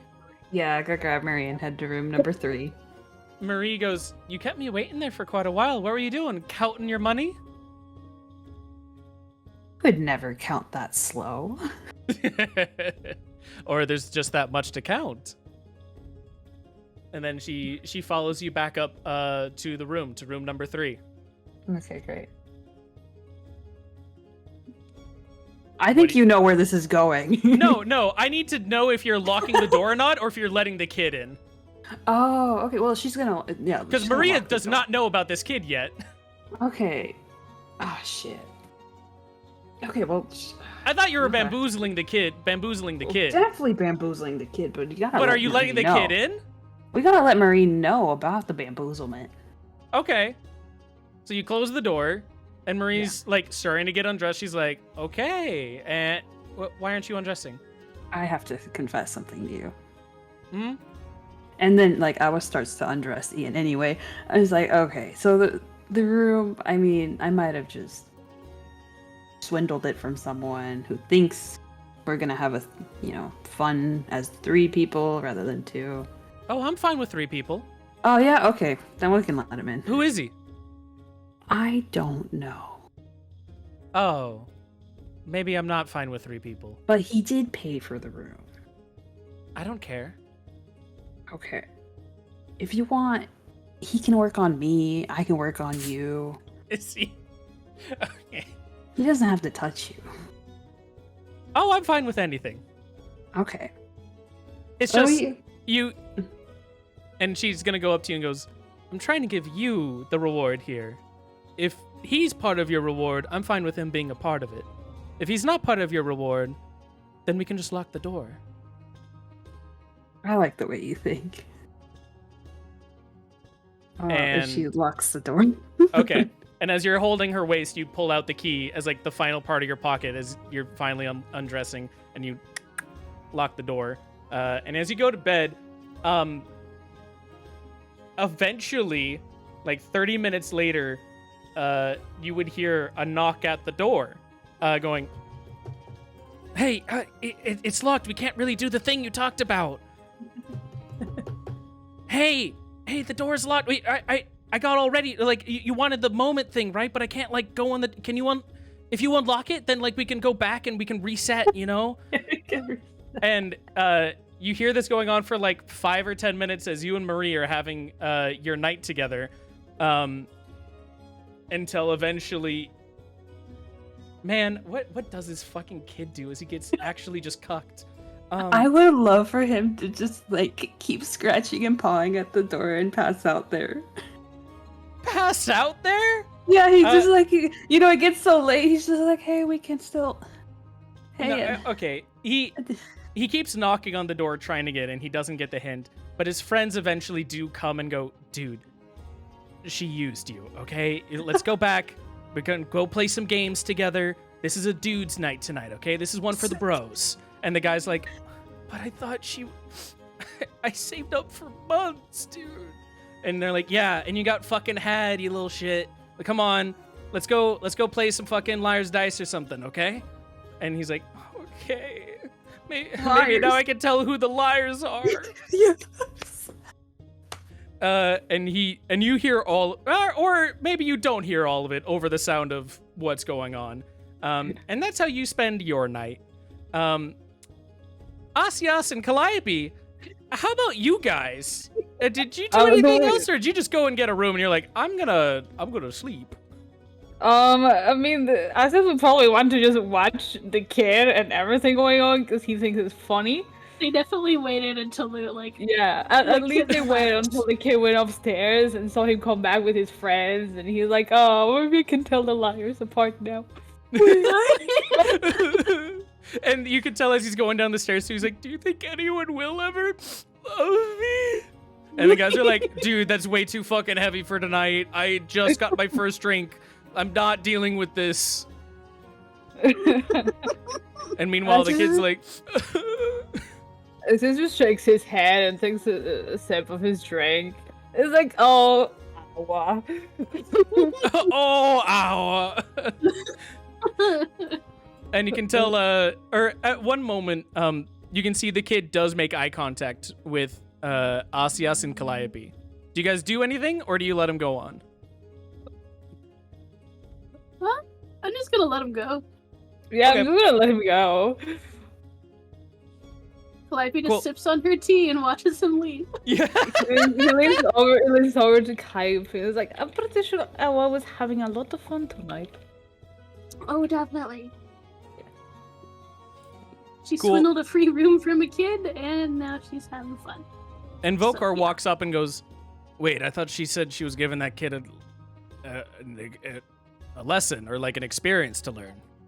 She's Why not. is he A over there? lesson in keeping your wallet a little tighter. I like it. I like you three. Oh, this is great. And he looks to you two and goes, "You're not joining that room though, right? You need your No. own?" No. Yes. Yes. Okay. please. So is that going to be 2 rooms or 1? Just one's fine. That's just Okay. fine, yeah. That'll be let's see here. That'll be 30 silver. Alrighty. I think I have 30 silver. Hang on. Cool. Where's my pocket? If you go and click on your character sheet in inventory, you'll see all the money out there. Oh. So you've got 4. I have 4 silver. However, an electric is worth 10. An electrum is worth 10, and obviously gold is worth a lot. Can I Yeah. just put 1 gold piece on the table? Yeah. I'll And he just looks put at it and 1 goes, gold piece. "Oh, thank you. This is for, yes, I consider everything square amongst us." Oh, Perfect. Thank you. definitely. Have you seen the captain of the guard anywhere around tonight? Does he come to the bar? He does. He usually drinks a little bit, watches some people, and then leaves. I think he came by earlier today, saw that everyone had someone that they were talking to, and might have passed on the occasion. He usually Oh. doesn't have someone to talk to when he comes here. That's a shame. Everyone has their own life that they're living. He has his, we have ours. Oh, I could use some sleep. Well then, it's been a pleasure getting to know you, a pleasure getting to serve you, and I hope that you come back to the Drunk Duck another time. Well, thank you. Enjoy your rooms. Thank you. And with that, yeah. Oh, nothing. He just gets up and kind of leans on Calliope to go up to the rooms. Calliope Okay. helps him up the stairs since he's a little wobbly. And you pass this one dude coming down the stairs with puke coming over his beard as he goes, "Man, tonight's a fun one." As soon as he walks by, Agnes just bats him on the back and keeps going. And he goes, "Oh!" And he slaps you, tries to slap you on the back, misses, slaps you on the ass. And he goes, "Have a good one." And then he falls down the stairs. Oh, goodness. The ass of death. And he just like lays on his back at the foot of the stairs, puke stained beard, laughing, going, At least he's having a great time. He's having a hell of a time. I don't think he's going to remember any of it in the morning. Totally not. But that's the fun part. That's the fun That's part. fair. And then you guys go to your beds, and you sleep the night away. So Well, with all of Awa that, was having fun with Marie. well, some of you sleep the night away. We get to sleep at some point. You get to do a long rest now. Oh, yeah. Luna, I want you to roll something because it would be funny. Can you just roll a d20? And if you're above of 13, you get to have a long rest. If you're below 13, you get a short rest. I thought you were going to make me do a performance. Get a short rest. Okay. And if you want, you can roll performance to see how you did. Okay. Oh, man. Or you could take 2 short rests for this. Oh, thank God. You can take 2 short rests. You Okay. slept for like 3 hours. 2 short rests. Yeah, Ghost. Marie kept her up all night. I just want to say that I think I was very giving to Marie Oh, okay. in that time together. So you're a bottom. For sure. For her, yeah. For sure. For sure. Yeah. What you don't know is that Marie's a pillow princess. Beautiful. God. That's all she wanted. Doesn't want anyone telling her what to do. Maybe a little to the left. No. She knows what she's doing. No, she knows what she wants. Okay, so cool. So you guys have all had your rests, and we can go back. Mark the calendars. One of us got laid. Yep. With that, dawn if Marie breaks. dies, I'm blaming Alma. Dawn breaks, and you guys arrive over here. For some reason, Awa's token isn't on here. Let me throw that on really quickly. Still with Marie. Yeah, she's still with Marie. She's still with Marie. Do you guys? Well, actually, Awa, do you want to know what happens in the morning, or do you just meet up with the others? I do want to know now that you offered it. Okay.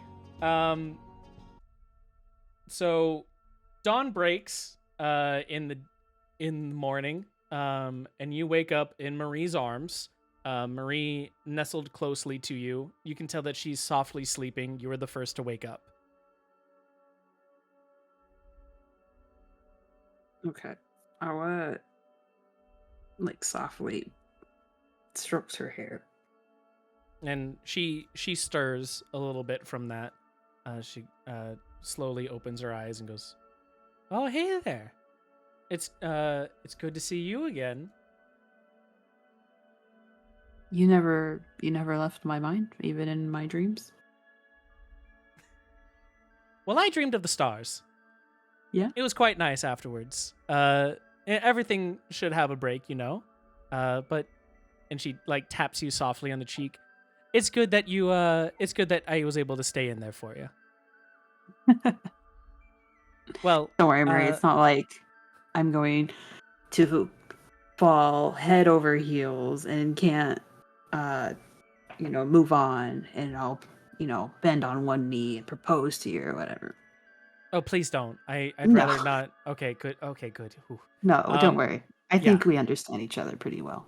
Perfect. Wonderful. Well, I have some duties that I need to be taking care of for the final part of the festival as it winds down. But perhaps I'll see you in the town square later today. Yeah. And I'll give you a wink. And I'll maybe give you something more. And you feel like you feel something. And then she gets up, she ties her hair, And and I you will can help see- her tie her hair. if you want. Yeah. You hold these like long strands of auburn hair as you tie them together with the blue ribbon. And finally, after it's all done and she's dressed up, she finishes by tying the blue necktie along her neck. And she goes, "It's been wonderful, Awa. I will remember you. And thank you for sharing your story and yourself." And she gives you a kiss. Yeah. Thanks for letting me be part of your story. Hopefully it's a good chapter. So far, it's one of the best. And then she walks out. Not till you meet Maxime. Oh my god, no! And with that, you see that Asias and Calliope are sort of standing outside door number 3, like next to the wall. And as you open the door after Marie's already left, they have like big smiles on their faces. Asias and Calliope, you see Awa come out of the room, sort of like finishing pulling up her pants after Marie's already left. Can I help you? So how was the night? Did you have... Oh, I shouldn't say did you have fun. It looked like you had fun. Thank you. I did. That's good. Steal a lock of her hair. What the hell, Nami? No. I don't know. That would be funny. And as you, it is now dawn for you, and you hear some of the morning festivities ramping back up again. Not like how loud and raucous they were last night, but more of like the people who had gone to bed early, the families and such, are now coming out and having their morning brunches and eating well and being like, "Ooh, did you? Yes. How was it last night? Oh, I stayed up so late. I went to bed at 9 last night. Oh my goodness. God. Hey, listen. This is a safe zone. Wow. But now at least I get to enjoy my breakfast." And then as you're hearing that, you look down and you see that there are people passed out on the bar. And there's one dude who's just starting to go to sleep going, "Oh, finally. Oh, nap time." Is the beard guy with the puke all over his beard still at the bottom of the stairs, or did he move? Yes, he's actually at the bottom of the stairs. You stepped over him to go back upstairs. I on the way down, I just kind of props him to sit him there instead of just him laying there. And face as first you do before. that, he's like snoring, but he's like laughing through his snores. He's going like,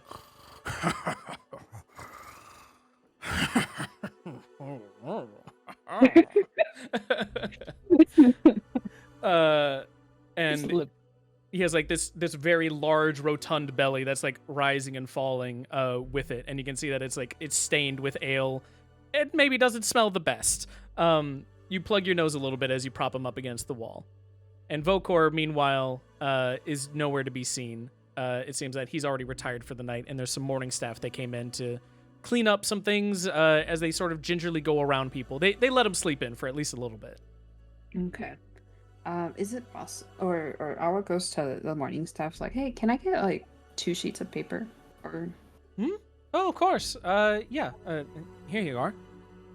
all right, cool. And she like scribbles down a note for Vokor and hands it and folds it, and he gives it back to the staff and says, "Could you give this to Vokor?"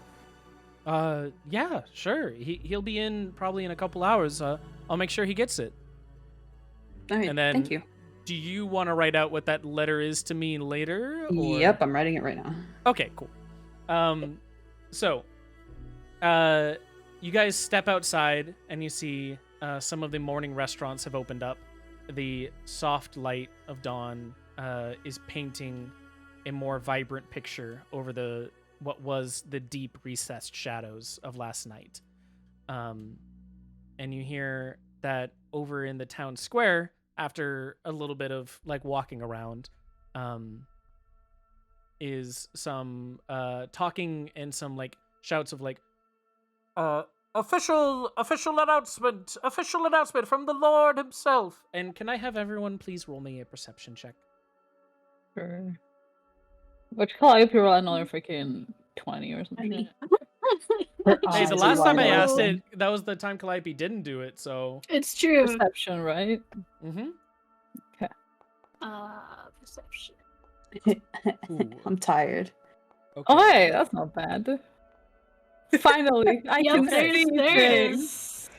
Asias, you notice that from the direction of the announcements, over in one of the alleys, is Taylor Tot, the elvish man that you guys met the day before.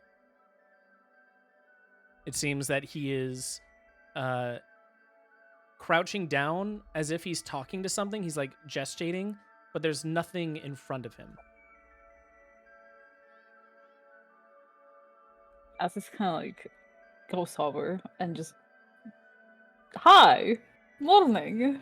And with a start, he stands up, and you can see him like turn around, and you with a 21 you would see that he also like pushes his right foot like behind him and away a bit, and he goes, "Oh, hey, Asias, yes, a pleasure to see you. Oh, what are you doing here? I thought you and your party were only passing through, correct?" Yes, but it's nice to have some fun at night, and we decided to stay. Of course, especially now that you're the champion of Liedenbach. Yeah. How What is are you that for doing? you? What are you Oh, doing? Nothing. I'm just. Is your foot alright? My foot.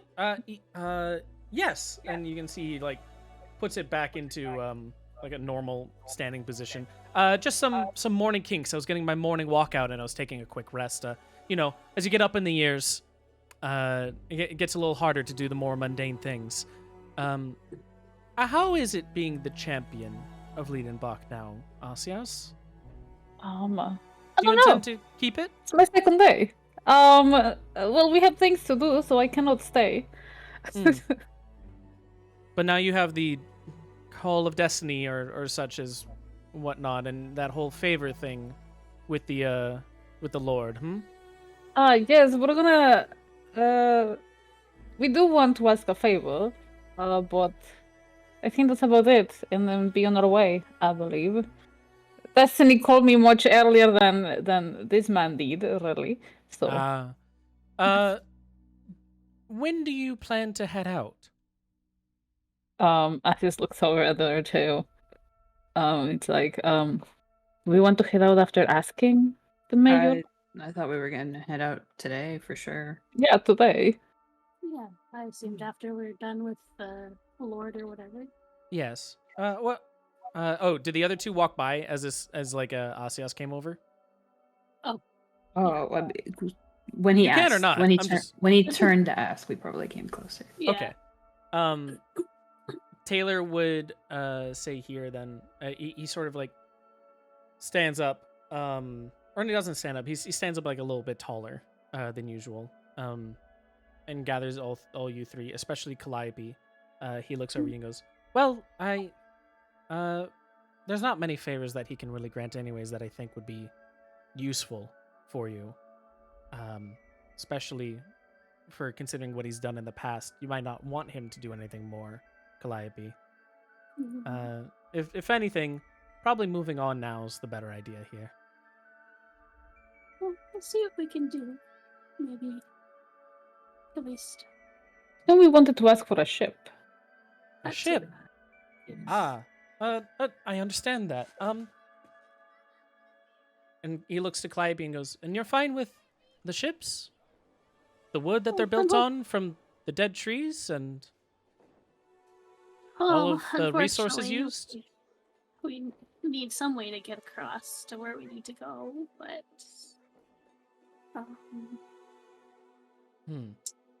I see.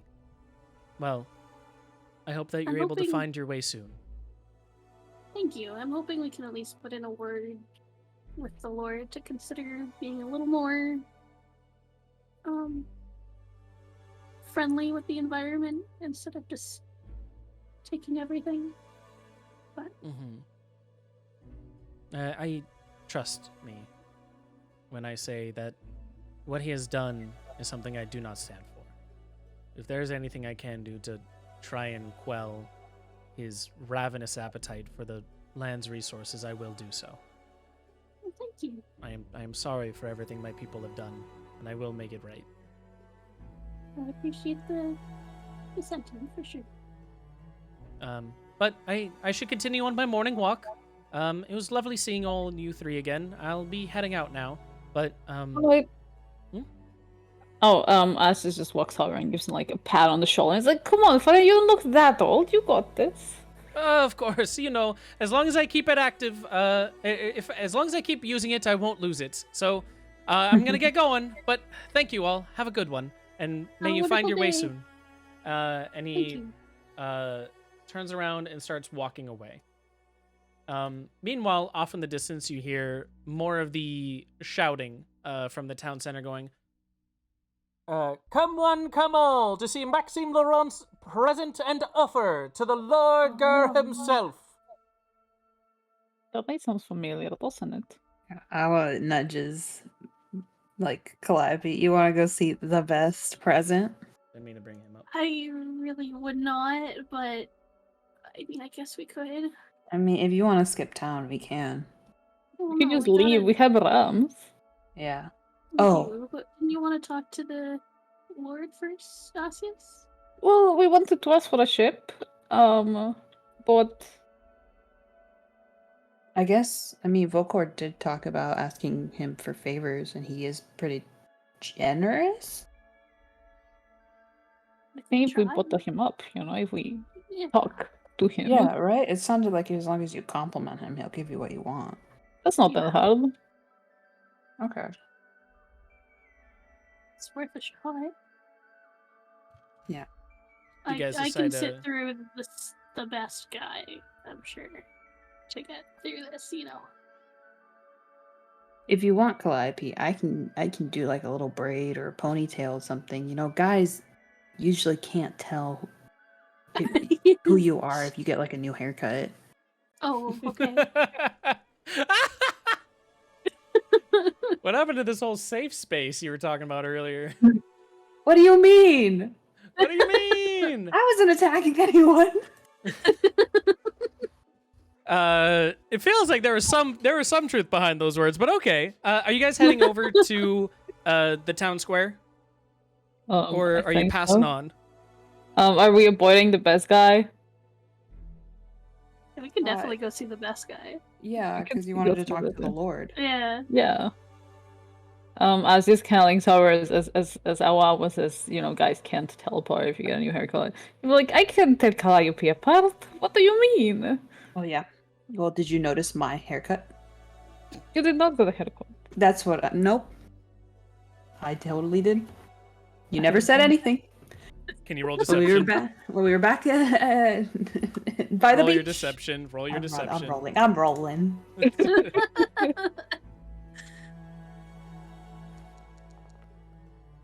Jesus. 18. Asias, it is up to you if you would like to roll against this deception or take it. It's Asias. He's gonna take it. Okay. Okay. I'm adding this to my list of lies she has told. The list of Did lies. you get a haircut? But I can still recognize you. I just didn't notice a haircut. Mm-hmm. Mm-hmm. Mhm. And she pretends to be mad. as Howdy. you huff and puff and walk away, you come across the town center, where there is still people. Oh my god, I forgot Asias's token. That's all fucked. Oh my god. There. He Okay. was just so stunned. He was behind. For real. He's like, oh, but I swear. As you come by in the town square, there's not as many decorations there as before. There's still some of the banners and streamers, but a lot of the festival stalls have sort of been not packed up, but like closed down. You could tell like it's like the last day of a convention where like not everyone's really there in the markets and such. They're getting ready to start winding down, but Lord Ger is there, and so is Marie. Marie seemingly already being swapping those gears and is in a chair next to Lord Ger. She sees you, Awa, and gives you that little wink towards you. She smiles and nods and carries on like And- they're supposed to. Yep. And then after that wink, she turns her head back and solemnly looks forward as Lord Ger strokes his beard, which like melds with his mustache at this point, this ball of hair on the bottom of his chin. And he goes, yes. Well then, what's all this that's happening? And there's a crier going, Lord Gur, on behalf of Maxime Laurent, the best mayor of all, that you have offered so kindly to come into your services, he has brought you a present for your conquest of, or not conquest, liberation of the country. And Lord Gur goes, yes, what is this about? As Maxime walks up and goes, your lordship, sir, I wished to give you a present as a sign of my undying loyalty towards the best city, and soon the best nation. You see, in order for us to manifest this destiny, we would need resources. We would need resources, materials, more towns to be built in this savage wasteland of a country. And so, I have already hired a team to go ahead and start getting those materials ready for you. And here they are. And you see a troop of kobolds walking in the city, flanked by animated pieces of armor. Oh my god. And one of them comes up to Lord Gur as the animated armor are carrying giant logs, tons of them throughout the city, on these sleds that have been rolling about. It looks like there is like half a forest's worth in here that they have been cutting down. As he comes up and stammers in front of Maxime, going, I got the wood for you, boss. What are we doing here? Why is everyone looking at us? And Maxime goes, now then, Mr. You, show us all of this resources you have got. The best wood that there is. I mean, I got the wood, yeah. I cut down some trees. We might have lost some people, though, sir. I really wanted to tell you about this. Someone came by and robbed us. And Maxime, his smile goes away as he goes, what? They did what? Yeah, you see, we were going by and we were cutting down the woods, like you said, and then suddenly there was like smoke screens and darkness, and like we couldn't see anything, and then we lost some of our rams that were going to be bringing some of the wood. And then it got all the animated sentries that you built for us into a tizzy, and they broke some of the way. Like, it's all, some of the meeple's not really that usable anymore, is what I'm saying. What we got here is probably only like half the harvest. You're saying you didn't bring all the wood? Yeah, it got rough. And with that, like, Maxime slaps the kobold across the face as he goes, you will find who took your harvest. You will bring the rest of the harvest here now. And he then plasters his smile back onto, and turns around to Lord Gur as he goes, your lordship, it comes to my attention that we have not brought the full present and bounty for you today, but rest assured, this was but a teaser of what was to come. I have already taken it upon myself to rid this land of its annoying festivities and forests, to ensure that we are able to expand as per your dream. We will have only the best kind of cities around here, and they will be built on the sturdiest and most noble of materials from our own homeland. And Lord Gur goes, yes, that is a good idea to think of. I didn't even consider what we'd be building these towns out of. And he sees Asias in the crowd and goes, oh, and there's our champion himself. Come up here, lad. Come up here. He goes over. Do you come up? Yeah. Okay, gotcha. And he goes, and this here shall be the lad that could possibly help us find whoever stole from these poor, defenseless things. You, lad, you will be heading the investigation up into these kobolds now. So actually, I was, your lordship, I was hoping I could ask you something. You see, as a champion, not only do I have now responsibilities to you, sir, but I also have other things that I have to finish first. So Finish first? Yes. You mean duties above what is required of your lordship? Yes. Are you not a citizen of Canucleth? No. What? Oh. Wait, you're not? I'm not.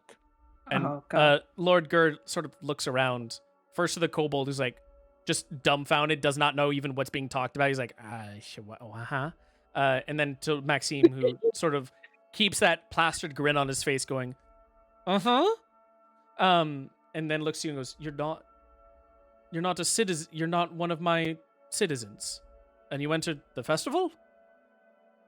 We were passing by. Honestly, I like contests of strength. You know, I'm very strong, I think. So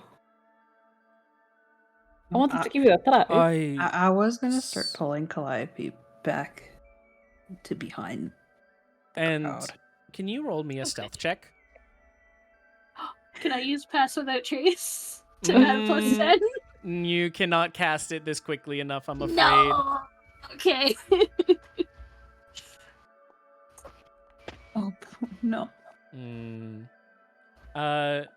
As you're trying to sort of go into the crowd, you accidentally stumble into one of the pieces of animated armor as it turns around to you and goes, and you hear a clattering of steel and armor.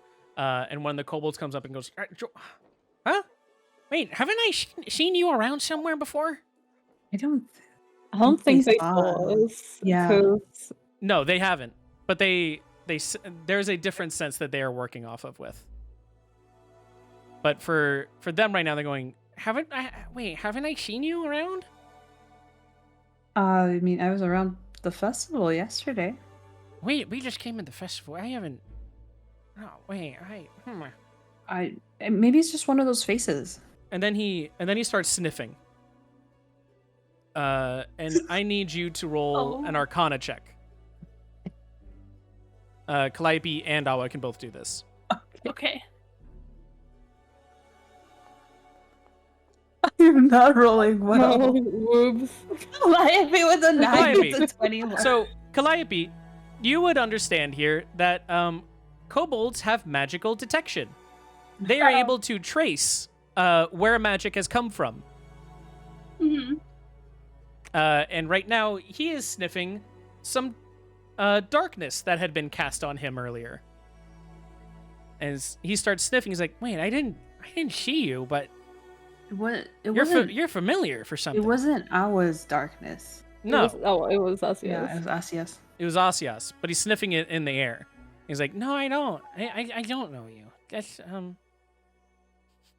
something's weird here." And then he starts looking up to Calliope, and he's like, "Is it you? Excuse me, miss, have I seen you before?" Oh, I don't think so. Hi, this is very peculiar. And then he walks away and slaps the animated armor, like, they're not a threat, you're fine. And then starts walking away, but he's looking around now. Meanwhile, back to Asias, Lord Gur goes, "Well, if this is not your destiny for us to manifest here, are you not helping us with the investigation to get the wood back?" I have something I need to do, sir, but I will gladly offer my services afterwards. And provide with, help if you would need it. Maxime? I would like to ask for your help, sir. And he stumbles again as he was about to ask something and goes, my help with something? Yes. I'm afraid that will have to wait, as I will have to wait on you. You may accomplish your boon once you are under my services, and we make you an official citizen. Alright. That's alright. But once you agree to help me with mine, and you are fully under my services, then I shall be happy to help you. My champion. And he puts both of his big pudgy fingers or hands with those pudgy fingers on you, and you can feel the ring on each one sort of rustling about on your armor, trying to find a place to land, and they can't. Now then, we will have to wait until you come back, but in the meanwhile we shall start preparing for our destiny here, and we shall start where is it, as Maxime said, deforesting, gathering the resources, so that way when you come, we'll just be ready to go and build the towns. Yes, that's it. And then Maxime, my champion here, shall not be the one to head the investigation with the kobolds, but you shall have to find someone else. Once you find those thieves, bring them to justice. All of the woods here belong to us, and any that have stolen from it, well, they'll just have to be punished.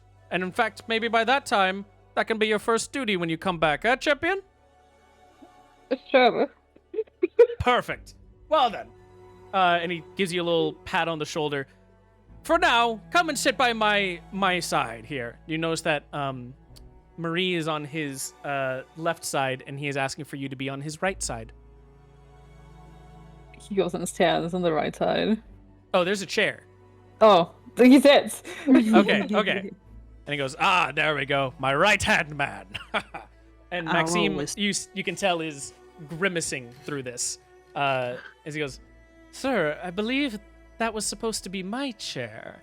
And Lord Gur goes, well, you can have it once you found that crook, huh?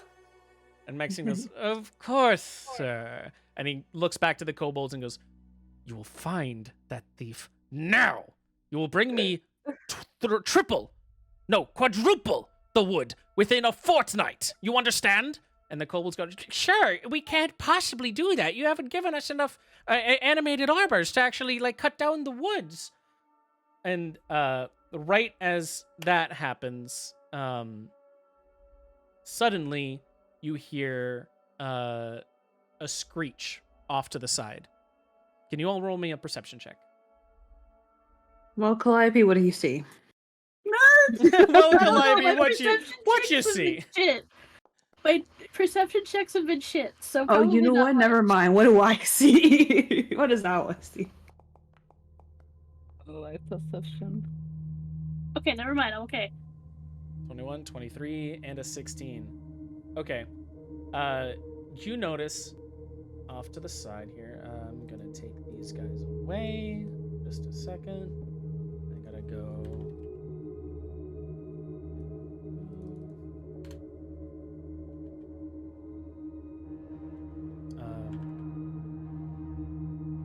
You see that off to the side,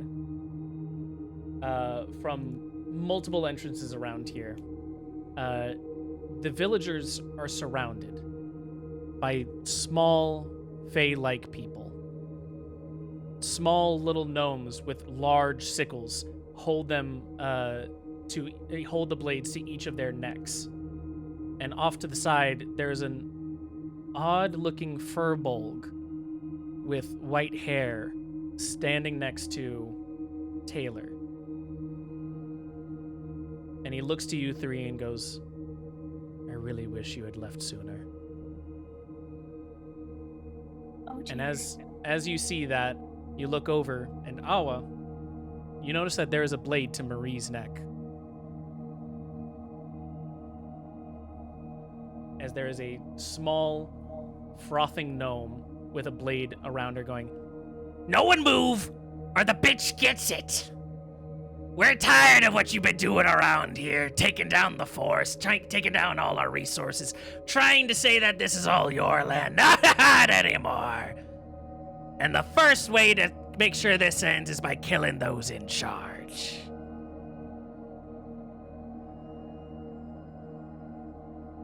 Now, let's start dealing with what we got here. And as he says that, the furbolg is going to walk up with white hair and stand next to, away from where the lords are, but still look at them. And if he wants to come in, he has a cat perched on his back that sort of meows softly through his gray through his gray locks and his green cape, and he looks to you three and goes, well then, it's a pleasure meeting you all here, but we're tired of what's been happening to our country here. For too long have the true denizens of this land been cast aside, made to live in peace with those who would take everything. So with that being said, we're done waiting around. And he notices you, Calliope, and he goes, I'm sorry, what are you doing here? Are you not one of us? I am. I was trying to get a chance to talk to the Lord to see if I could try and fix things peacefully. Oh, you have been away for a while, haven't you? Aren't you? No, I believe I've seen you at the congregations before. You're Calliope, correct? Yes, I am. You've been away for a while, so let me fill you in on some things. And he's gonna snap his fingers, and one of the villagers falls. Oh, Peace is gone. We've tried that route before. We've tried that route for a while now. And that's not working. So, and he looks towards Lordger, blades towards his neck as he's going, going like, look, Baymore, we don't have to be doing any of this. Oh, you don't get to talk anymore. We've tried talking to you. You were one of us. You were supposed to be entering their ranks in order to help guide them to be more peaceful, to respect the land that they came from. Instead, you decided to take it upon yourself that there is some destiny you need to take over. That you're going to build these towns instead of complicated and needless cultures. No, we're done with that. And we're done waiting around. And he looks to you, Calliope, and goes, now, miss, you've been away for a while, so you shouldn't have to finish or spoil yourself by seeing this. Would you like to leave? She looks to Asius and Awa. She's not sure what to do.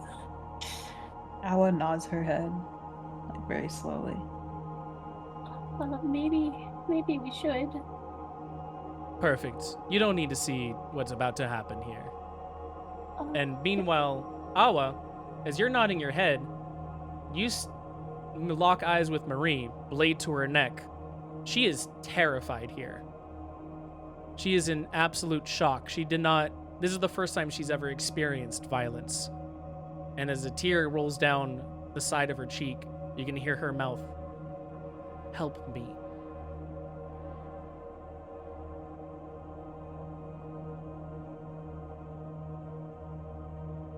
Do you guys head up and leave?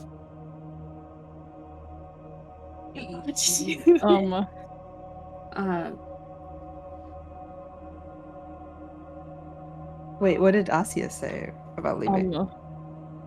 I mean, he's okay with leaving. He was gonna leave anyway. After asking, so he gets up from the chair, just hands up, and just walks back to where Calliope is. And one of the small gnomes is gonna come up to you and go, "No, are you with them?" I am with us. her, yes. And he looks to you, Calliope, and goes, "Okay, if they're with you, then we won't fucking slaughter them." And he looks to you, Asias, and so goes, "You're lucky today." Oh goodness. I am. Thank you. And he lets you walk away. Maybe Calliope? take one more with us. What, you got like a whole party or something going on? Well, yes. Did we take? Did Awa ever tell? I think she these guys? told you guys about the Marie. date. Yeah. Okay. About the what? About the date. with Oh, about Marie. the date? Yeah. If it's all right, we'd like to take Marie as well. She's not like the others. Baymore looks at you, or one of the gnomes hisses, goes like, and Baymore goes, "Calliope, no. You know what she is. You know what she represents here. I'm fine with you coming with the party that you've traveled with, but everyone here is going to die. They need to be taken out if we are to keep our lands." Do you think that we have to? Could you not find a middle ground? Snaps his fingers again. Another villager falls. Oh God. What we are about to do is but 1/10 of what they've done to us, to our cities, to our Canocleth. No, everyone here is dying. You can take your villagers and you can run. You can cower. Or if you don't like what's going on here, the cat jumps out from his side and hisses at you. You can try and stop us then. But you wouldn't go against your people. Now, would you, Calliope? Awa whispers to Calliope, what if they banish her using the golden... Hold on, let me make sure I have the country right. The golden Commonwealth ways. Okay. And at that moment, you hear Maxime speak up as he goes, I am quite done with this interruption, this abomination. Kobolds, come at them! And the kobolds then are going to be like, what? These people obviously are the ones that stole your woods. Come at them now! And the kobolds go, okay! Armus, go at them! And Baymore goes, all right, let's get to it. Oh dear.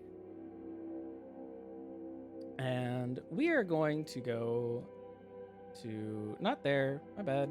We're going to go to the battle maps now. No. Because you guys decided to not intervene. We took too long. We We're gonna took watch too a long. massacre. Murder! Maida. Trying to save Awa's girlfriend. And She's you not my see- girlfriend. She's a one-night stand. Fair enough. She's- And I was struggling. Awa and Luna were fighting, and Luna wants to save her, but Awa would have walked off. Oh my god! Oh, wait a second. Did it not update? Just a second. One quick thing I want to do here. They should use the armor that from the strength competition. Oh my god! Armor got destroyed, didn't it? Damn Yeah, it. we broke it. Thanks, partner.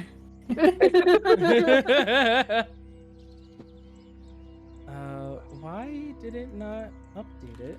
I love the animated pig. Oh, dude, the pig is so great. You see, no, it's still there. Okay, Where's so the pig? Oh, there's a pig. there is a pig. It is fun. However, what I'm trying to update is this owl bear that you guys are gonna see. Oh my god, an owl bear! Nice. Does anyone have tame animals? I have speak with beast animals. please. Come with us. There we go. Over here. I and then I should throw have- that here. Yeah, and it works oh now. my god, it has a red panda tail. Oh no! It's a red panda owl bear, and it is currently Oh. at Marie's neck. It's so Oh my cute. god! So cute. Marie who? Look at that owl bear. Yeah, hey, that's fine. If you don't like her, you don't like her. Speak with animals. We are going to start with this. And I need you guys just whoa. What's happening here? Oh, just a second. That's what's happening. We're gonna start rolling some initiatives in here, guys. As you don't see what's happening, so unless you want to just flee, in which case it will be a very quick round, you are going to see what happens with these people. Oh my god. So feel free to roll your initiatives. Okay. Where is it?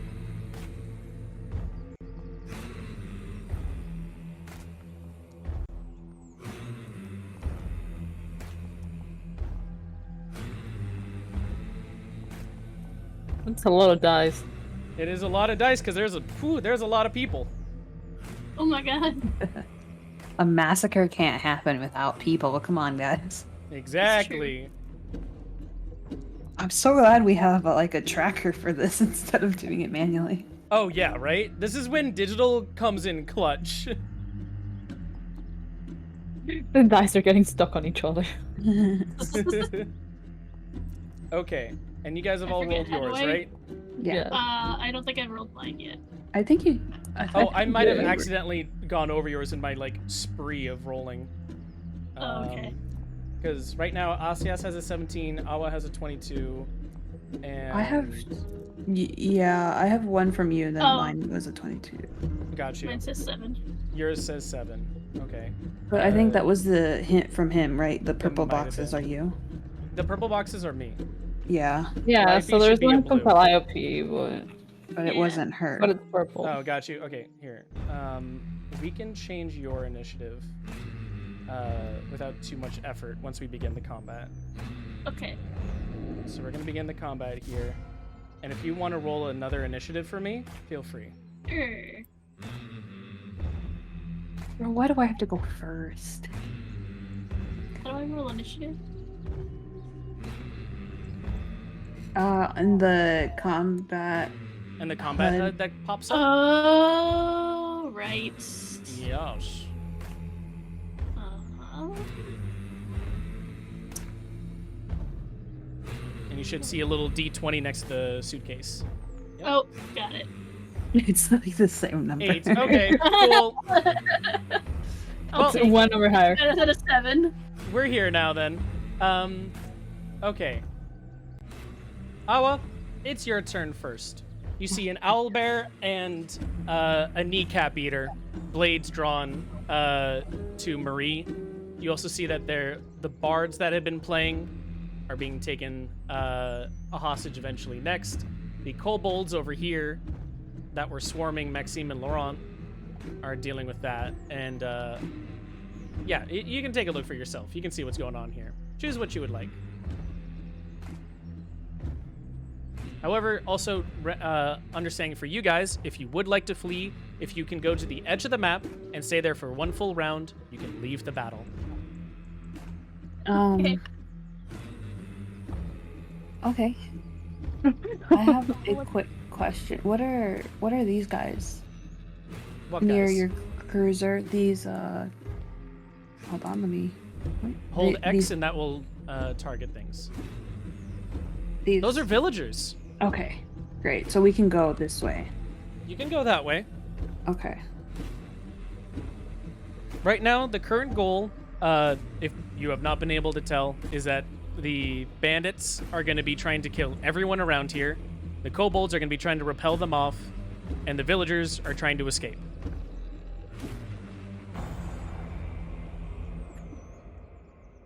Okay. I think Welcome I know to what Pierced I'm gonna do. Hearts. I know what I'm gonna do. 1, 2, and then she's gonna shoot out a frostbite to this dude. Okay. And she's not gonna try to kill him. She's just trying to get his feet or his hands. No, his feet. Okay. Please Go hold. ahead and cast I'm it. working with my HUD. Oh, no worries. If it's too big for you, also remember you There can we like make it smaller. I got it. Okay. So he needs to make a saving throw.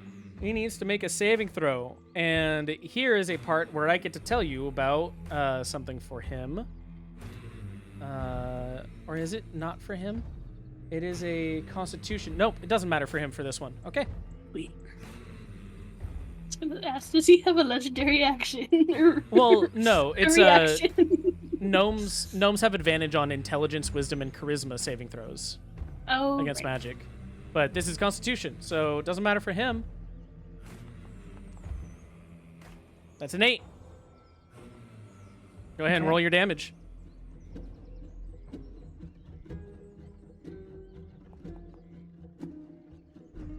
It'll deal 4.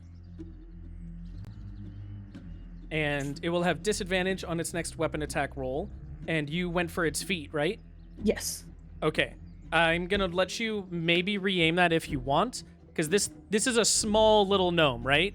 It is Yeah. standing on Marie's shoulders, blade across its neck. Okay. She goes for his face. Okay, cool. So you shoot it up in the face as it goes like, ah, you fucking little bitch! I'm gonna slit your throat next. And And Awa like mouths at Murray, run,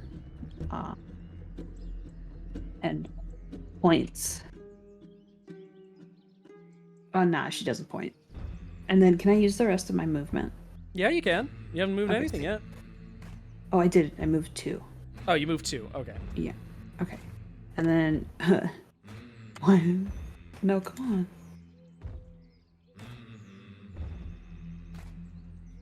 Oh, okay.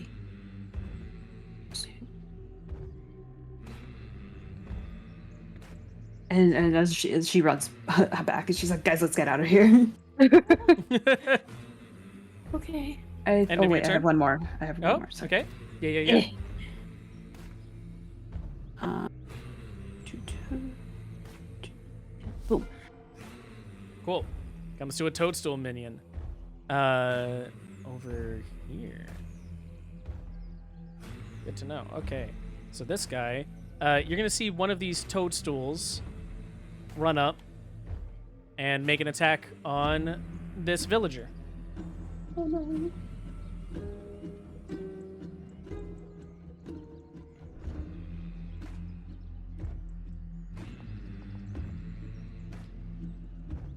Yep, that hits. Dealing 4 damage. And that will be enough to kill the villager here. Oh wow. 4? Oh, why did it just give it to everyone?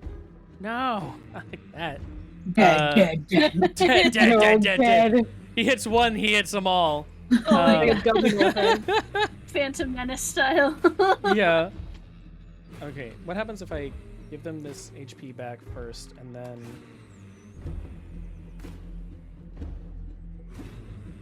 Oh, okay, I see what's going on here. I do that, and then I do... Nope, that's still and okay, whatever. Cool. This one's dead. It's been slaughtered. The toadstool minion runs up to it with this ruby sword and comes up to it, climbs up the villager as they're screaming, going, "Oh God, what's happening?" as they fall down. And the toadstool takes its place. It's then going to come to a kobold who's going to go, okay, I guess this is what we're doing now. Boss, which one am I attacking? And it's like, all of them, you idiot! A little kobold gets robbed. Well, he should probably save Murray first, but well, Maxime, that wasn't the best decision. Maxime made his best decision he can. And he is going to... Nope. He's going to attack with a dagger.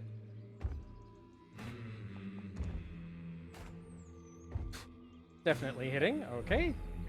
Everyone's in today. Dealing 3 damage. As the kobold goes, this is just orders. Okay. And the kneecap eater goes, fuck. Passes on to this villager who is surrounded by other toadstools and is gonna go, what's happening over here? And passes his turn. This villager is going to try and piece out of here. It also has like a weird thing spinning underneath her of her own. Cool. Wow, the villagers got really fucked in this one. They're just terrified, man. Fear makes Yeah. shit to you. Yeah. She's gonna go 1, 2, 3, 4, hop over the fence for 5, 6. And she's gonna end her turn there. And then I'm gonna go this librarian. He's gonna go, oh god. Maybe I should help. Oh god, no, I can't. Oh, okay. Run. And he passes Oh. to... Without trace. For some reason, his name is Harold Bain. What the fuck? Man, there are some NPCs that got fucked here. Maxime is gonna go... he's going to stand there and try and ordering more kobolds to go, attack them all! Attack them all! Asias, your turn. Oh, wow. Okay. I I just looks at Calliope and Awa and it's like, "But get okay, right?" I think it's a good idea to get out of here. Yeah, let's Um, leave. that. He's We going should go. to Lord scoot Gur past. sees you running and goes, "Champion, this is your time. Help us." And he's like, "Listen, you got into this problem on your own. To begin with, it is not mine to fix. I have other things to fix. Have a good one." Have a good one.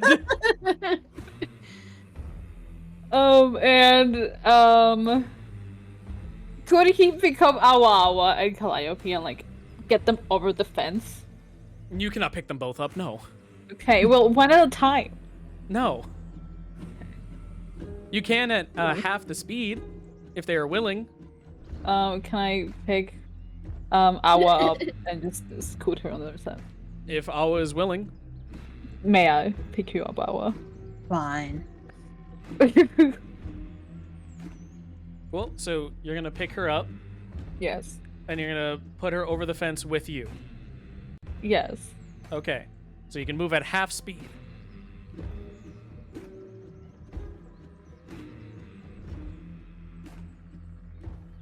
So half my movement?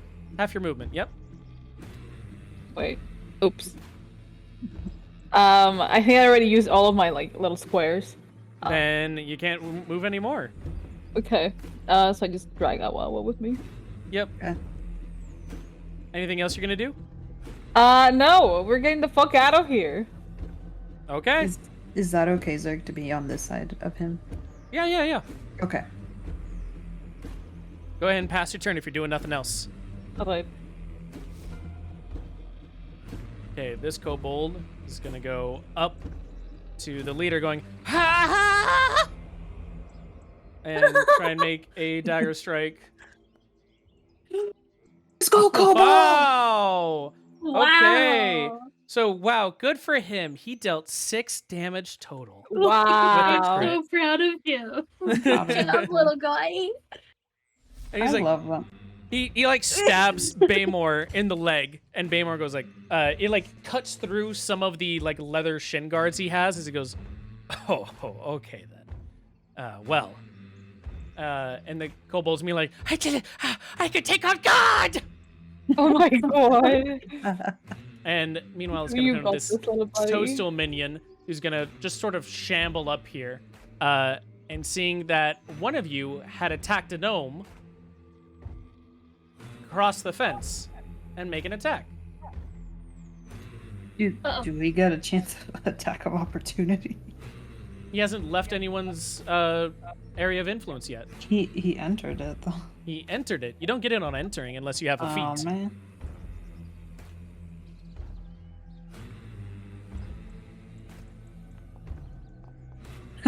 Well, I don't think that's Okay, gonna then. do much. Well, that moves on then. Animated armor, meanwhile, is going to go 1, 2, 3, 4, and attempt to attack the owl bear. This animated armor sort of like shambles over. You hear clanking of metal pressing themselves against one another as they go. And the owl bear screeches at it, going like. "Argh!" And the animated armor is going to attack now with a slam.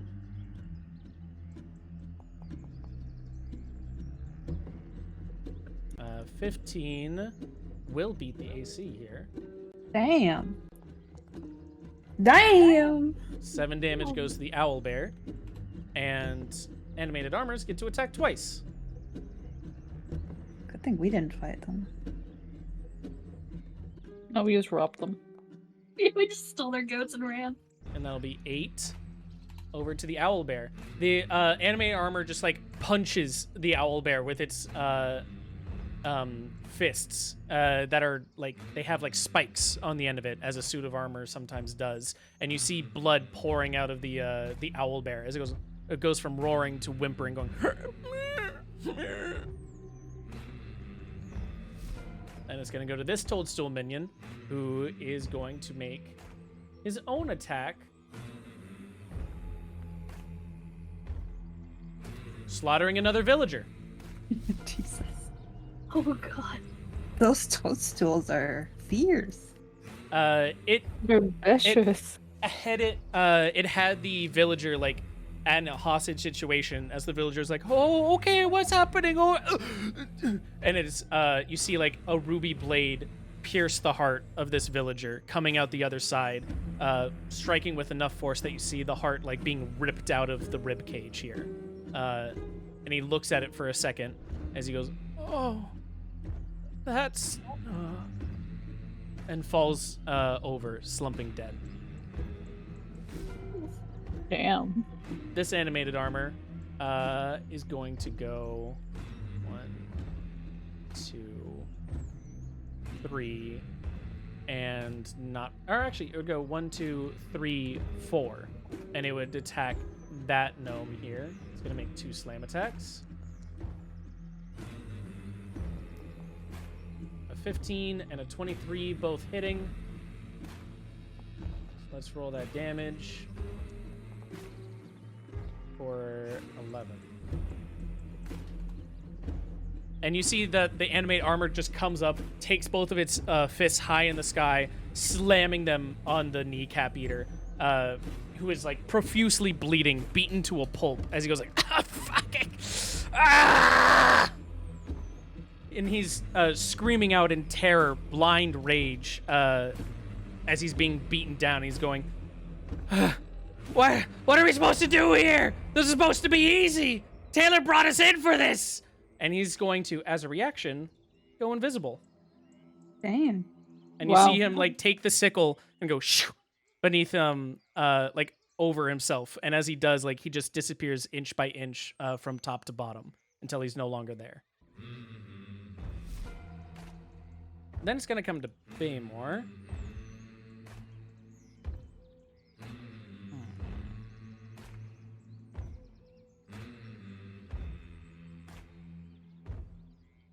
He's going to go over here, and he's going to attack this villager.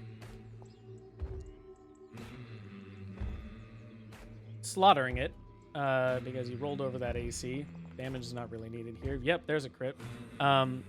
He goes to the blacksmith, who is trying to, like, hold his blacksmith's hammer, going like, oh, okay, if I gotta fight, I gotta... And then just a scimitar goes straight through his skull.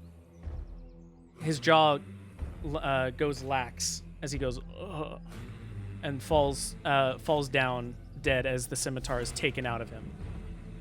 In that same motion, he then flips that scimitar to the kobold that hurt him. She'll be able to make is the 11 hit here? Ooh, actually matches, and defenders win that. So he goes and flicks the blade out at the kobold, expecting a 2-for-1 kind of deal, and the kobold is able to just parry it enough. And he is going to end his turn there. It's then going to go to this villager, another fucked up... Dude, these villagers got really fucked up. He's sort of going to run over here to the forest bushes and attempt to flee.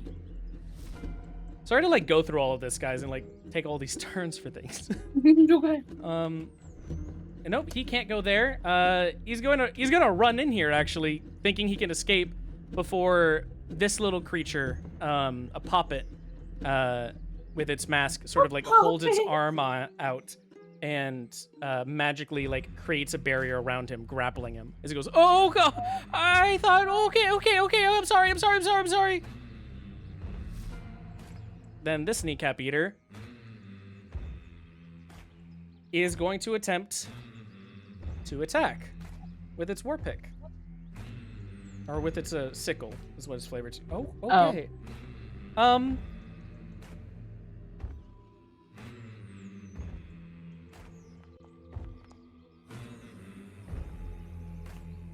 Okay. The gnome here. Oh wait, it has to do with the disadvantage because of your attack, Luna.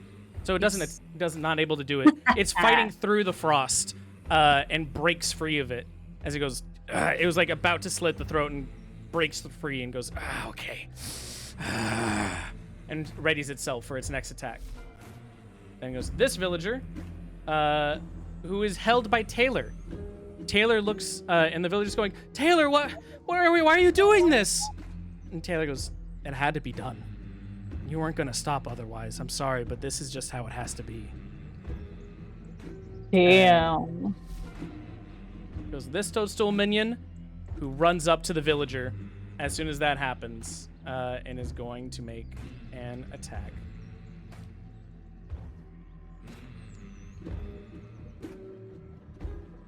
Killing the villager, impaling him. As Taylor goes, this is just what has to be done. The toadstool minion runs up to it, lunges its sword through the villager. Again, blood pouring out onto the battlefield, across the stalls, and crimson painting the scene red. This kneecap eater will attempt to attack. Or actually, shouldn't this? Actually, it is stealth, so it's able to get away. It needs to roll a stealth check. Which it has advantage on. Neither of them working. So it comes out of invisibility, and the kobolds are able to make attack opportunities at it.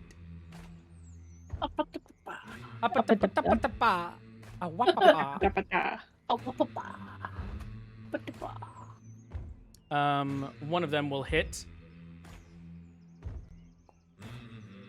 dealing 3 damage, which is enough to kill it. Wow. Oh my god.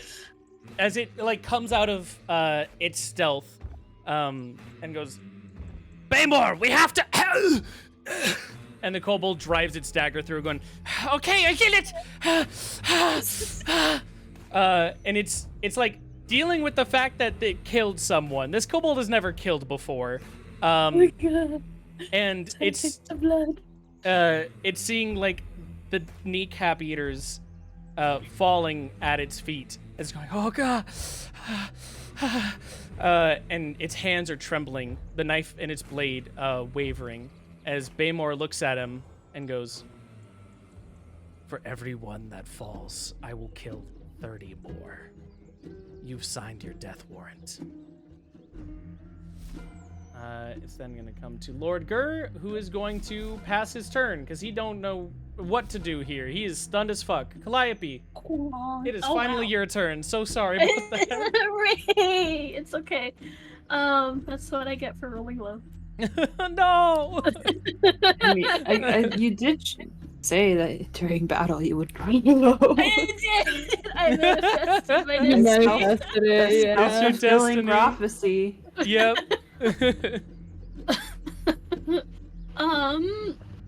So there's currently a toadstool minion in the way of you, but you I are see attempting to that. flee. Yes. If you want to flee, you need to get to the edge of a camp or the edge of a map, and you last there for at least 1 round.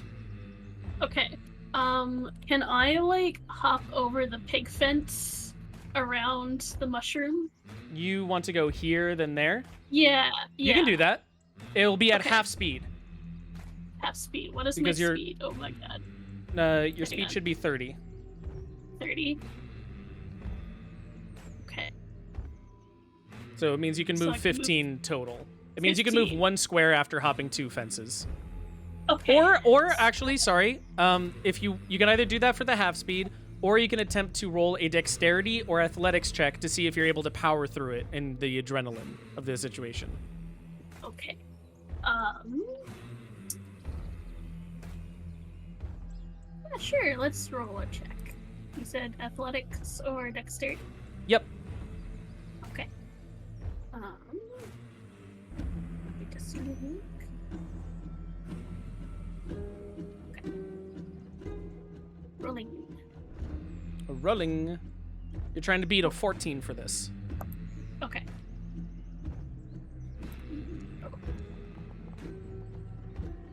Hey! Oh, Okay. wow. Yeah. The back to the nat 20s, I see. Okay, so you're able to go at full speed for this. Okay. So I'm gonna go here. And then I'm gonna go here. Oops. That's okay. That's where you're gonna go after. Yeah. The only thing is, because of that, it will get an attack of opportunity unless you're using the disengage action. I don't know if I have the disengage action. You do. It's a thing that everyone has. Do I? Okay, then I will use that.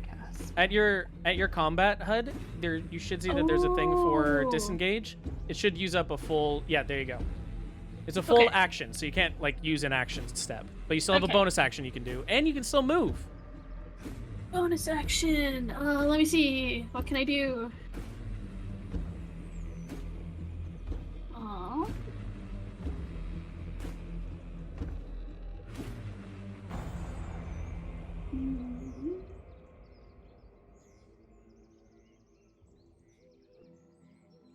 Wait, what's this do?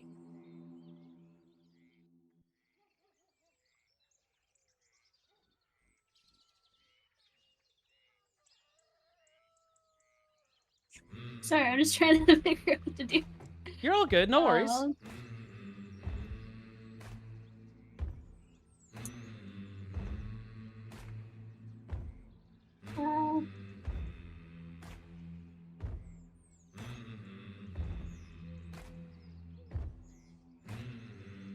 Uh, no, I think I will end my turn there. Okay. Cool. Go ahead and pass your turn, There we go. and it will come to this kneecap eater. He's gonna go for a swing and try and avenge his friend.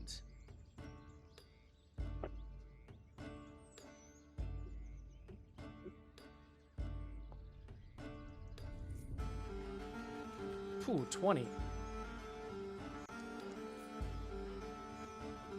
Dealing 4 damage only, though. Not much. Passes over to Taylor, who is going to see that the person he was holding as a hostage is dead. And he's going to run up 1, 2, 3, and attempt to grapple Maxime Laurent.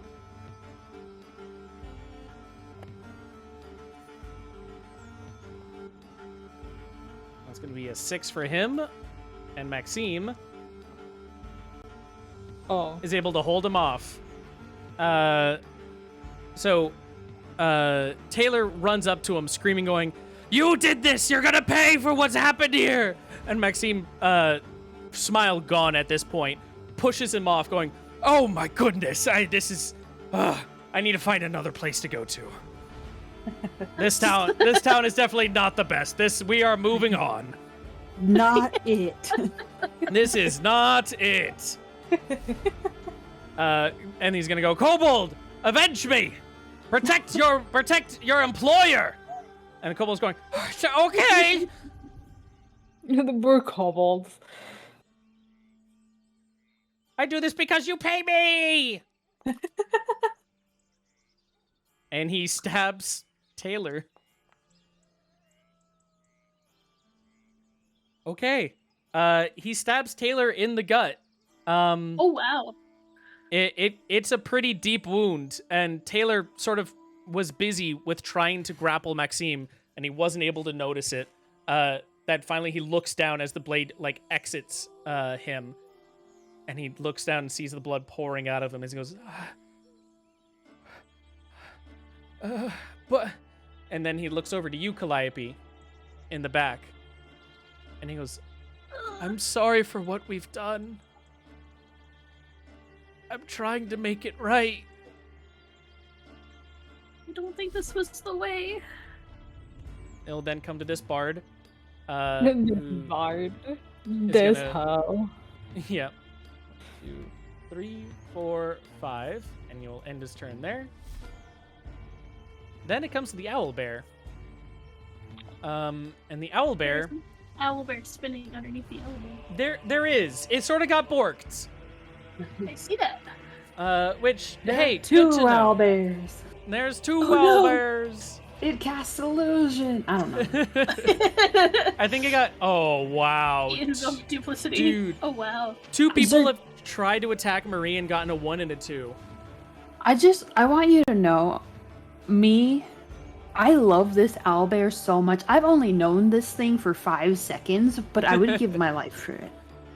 Well, it's about to give its life for fighting here, and you're gonna leave it. I am thinking. I am thinking. Oh my god. It's a great owlbear, Oh. though. Okay, so it gets a nat 20 on its multi-attack roll. I think Marie's dead. So He's you dead. said you loved this owlbear. I do. The owlbear takes the kneecap eater gnome off of the shoulders with its first attack, missing Marie and flinging the gnome onto like the house. As the gnome goes, "Wait, no, Harry!" And the owlbear goes and bites into Marie's neck. Awa, Goodness. you see Marie look at you with large hazel eyes, crying in tears as the owlbear then rips itself away. And what you could see for at least a moment is that there are stars shining in them. Her own story as they go upwards, leaving her, and the eyes are now but mere husks, a sheen now grown duller.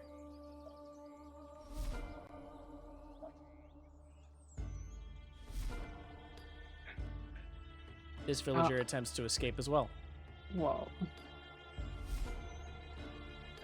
This villager attempts to go here, and he comes to you, Asias, as he goes, "Please, you're the champion! You have to save us! Please, you're not just gonna leave, are you? That was the plan. We're actually. dying! Are you not heroes?" Not yours. Not yours. I'm so sorry. A toadstool minion comes up and is going to attempt an attack with its ruby blade. Missing this time, and only like cutting one of the like ankles of the bard up north. This animated armor is going to walk up to Baymore and attempt to slam.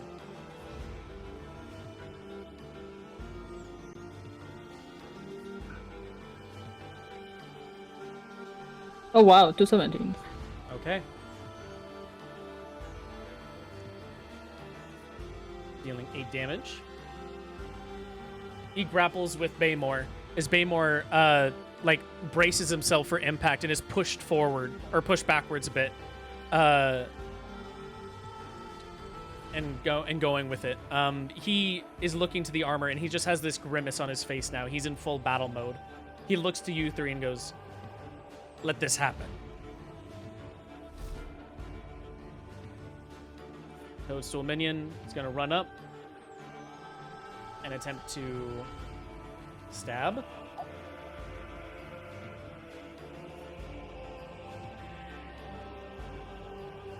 Does a 12 attack be it? Does not. Ends its turn. The puppet here is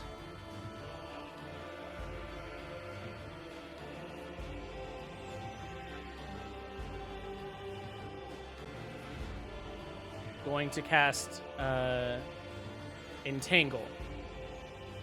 And you're going to see, as it puts its arms out, a bunch of like winding weeds and vines sprout from the ground, holding everyone in there, unable to move. They turned so all that area is now difficult terrain, and a creature in the area when you cast a spell must succeed on a strength saving throw or be restrained. So I'm gonna do that while it goes to Awa's turn. So feel free to do your turn with what you want. I'm just deciding if people are restrained in here. Sacred Flame on the little toadstool dude. Okay. Oh, so he needs to make a saving throw for dexterity? Yeah. Okie dokie. Oh, he So saves that's it. going to be one I mean, that's he- going to fail. Yeah. And then the toadstool here, I'll do that run right now. It definitely failed. So feel free. Yeah, it takes 10 radiant 10. damage. Okay. It is still alive, if just barely. What is it like as you cast Sacred Flame on this thing? I was just like raises her hand and like without any emotion behind her eyes, just flicks her fingers towards it, and this like fucking flame bursts from the sky and crashes onto it. You look at it just like, it just snap, and then flame just, it's not that it erupts from the sky here.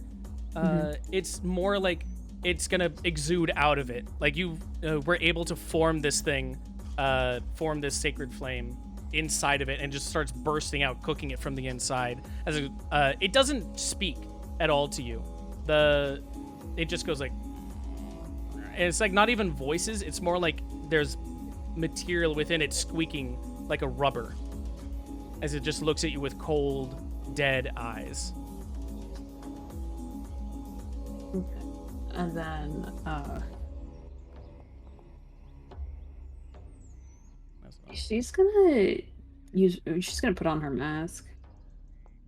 Oh, Shimmering Thorn? Yeah. Okay. And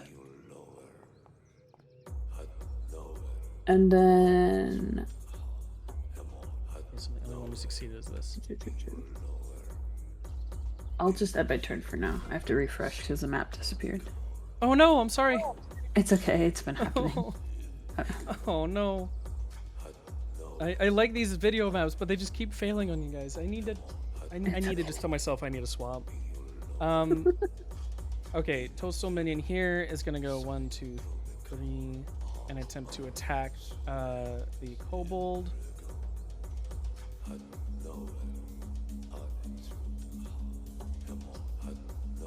Will deal damage.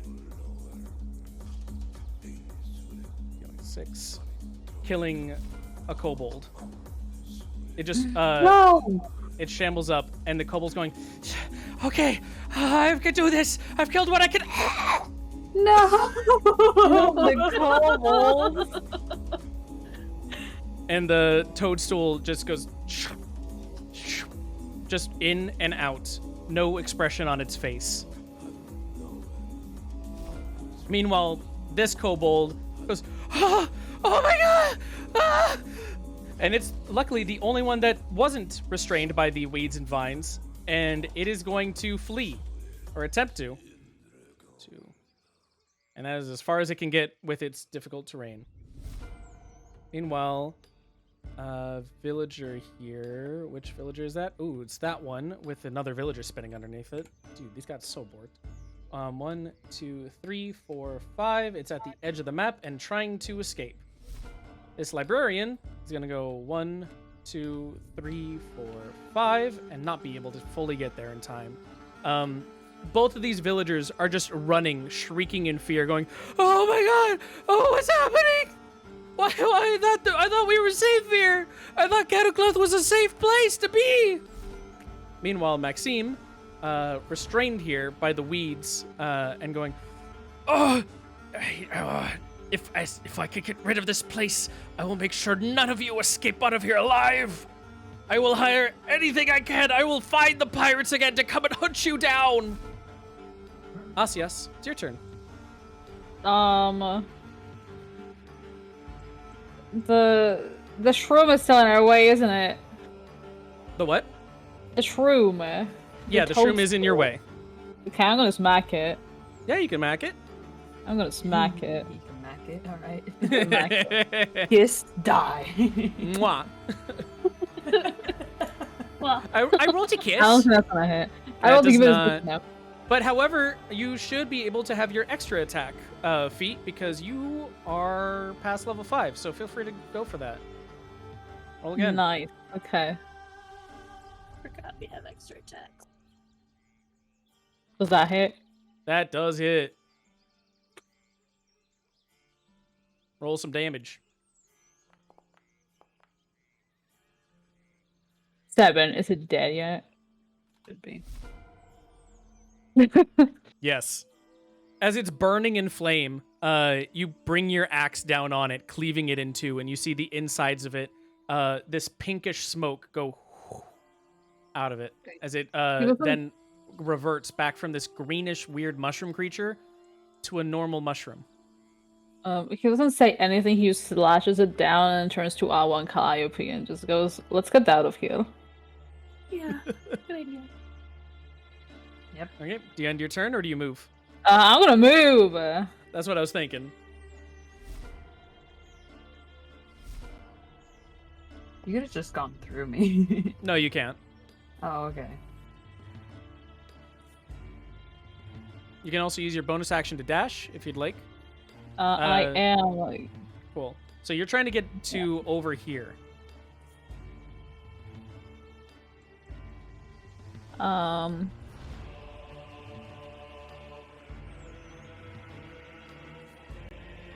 Do I just move like another 8 spaces? You get another 8 spaces to move. Haha! Okay, you need to stay there for 1 full round, and then you'll be off the battlefield. Alright. Okay. Comes to this animated armor here, who is going to continue attacking the owl bear.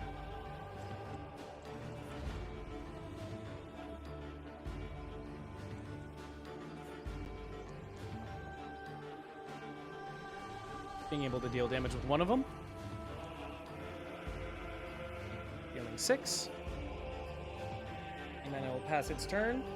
As these unalive machinations of both sides continue on with their spree, the next toadstool minion goes to stab a villager.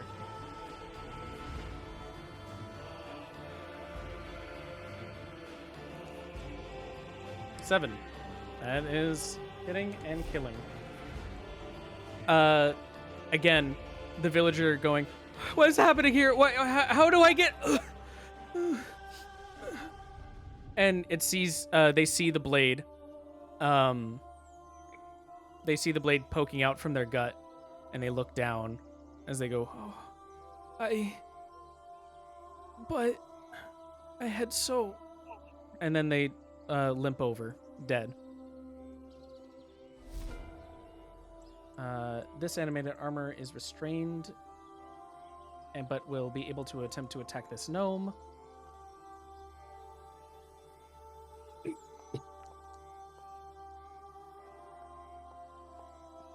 There's a 19 and a 13, both hitting. That's going to be a 7 and 8. Ooh, wow. Leaving that guy with like 1 HP. The animated armor, another soulless machination, slams its fist down on the ground to the gnome as they use their reaction to go invisible. All that you can hear is just a cursing off in the distance of, this wasn't supposed to be here. It'll then come to Baymore, who will walk 1, 2, 3, 4, entering the terrain, and will attack twice with a scimitar at this animated armor. Wow. Okay. Damn. Neither of those hitting. Love to see that. He walks up to it as he's like, "We will push through. We will save the forest. This is what we're here for. Remember." Meanwhile, this villager is able to escape. One villager was able to get out of there. This kneecap eater, meanwhile, seeing that its target has been killed, is going to go 1, 2, 3, 4, and attempt to jump down and behead Maxime Laurent. Is it bad that I'm cheering for the little gnome? Hey, you cheer for who you want to cheer for. I cheer for the little gnome. They're just a funny little fella. Look at them. Okay. You see the kneecap eater run across the roof of this building. It's going, "You have a job, you have a job. Remember, kill the bitch. And then you kill the rest." And he jumps up and he comes down on Maxime Laurent, beheading him. Only the Damn. best beheading. As he jumps down, you see like the curve of the sickle like catch on Maxime's neck as the gnome uses it as momentum to curve itself up into this back up into the air with the rebound, pulling the sickle through his neck, and then lands on his corpse as it falls on the body. And Maxime goes, I'm gonna make sure all of you die. I'm gonna go back and I'm gonna hire the pirates, and then I'm gonna and falls down to the ground. Lord Gur, meanwhile, blood sprays on him as he says, what is supposed to be happening? What about our destiny? We're supposed to be owning all of this. I betrayed my own people for this. This is all supposed to be mine. This is supposed to be a safe place for my daughter. Goes to the next toadstool, who's going to run up and do an attack. 6 will not hit and will pass. Lord Gur, meanwhile, finally sort of being shaken out of his stupor by the death of Maxime right next to him, will look over and see his daughter laying there on the ground, and he will start crying. This was all supposed to be for her. I wanted her to be safe. I wanted to. I have to get out of here. I have to. And as he leaves, that will provoke an attack of opportunity from the kneecap eater, who will swing at him and miss. As it rushes through his cape, the cape comes undone off of him, billowing in the wind and falling to the ground as he then goes 1, 2, 3, 4, 5, and then dashes 1. He pushes his villagers out of the way, going, "Get out of here! Me first! I have to leave!" 1, Oh my god. 2, you two! Out of my way! 3, 4, 5. Calliope. Oh my god. Okay. Oh, do I want to be a dick? Yes, the answer is always yes. Okay. This is mommy. Yeah, this Calliope definitely you're fits talking with the about. party that you guys have been playing beforehand. It's the true. kind It's heroes who true. are nice to everyone. What if I was a dick? But what if Yeah. I was a dick? The party's definitely taking a character-defining moment here. Yeah. Oh.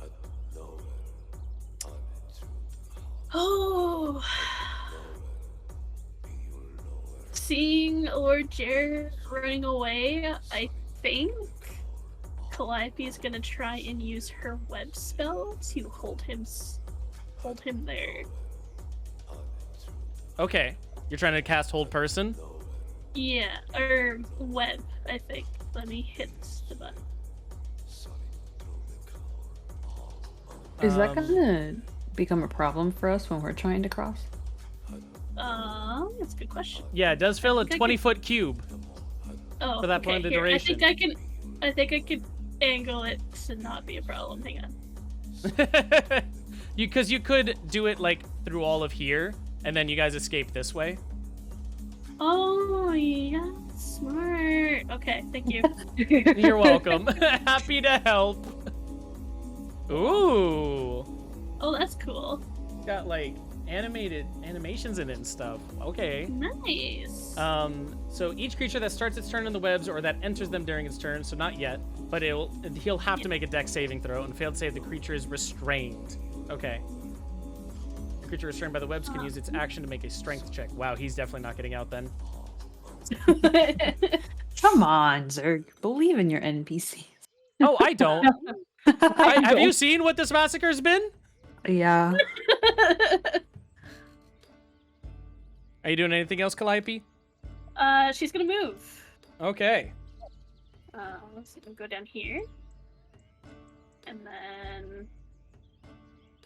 How many spaces was that? I didn't see. It was over So here. on your combat HUD, it should show the amount of squares remaining in your movement. Oh! Where is that? Right next to your character picture thing. Oh, 4 of 6? Is that what I'm seeing? Yep, you got 4 of 6 remaining. Okay. gonna go this way. This way. There we go. Okay. Anything else you're doing? Nope, Okay. I'm good. Kneecap Eater will make movement that you are not able to see and pass its turn. Taylor, meanwhile, with his final turn and action, as he's bleeding out, will go, But we were supposed to. As this kobold then swings a dagger at him.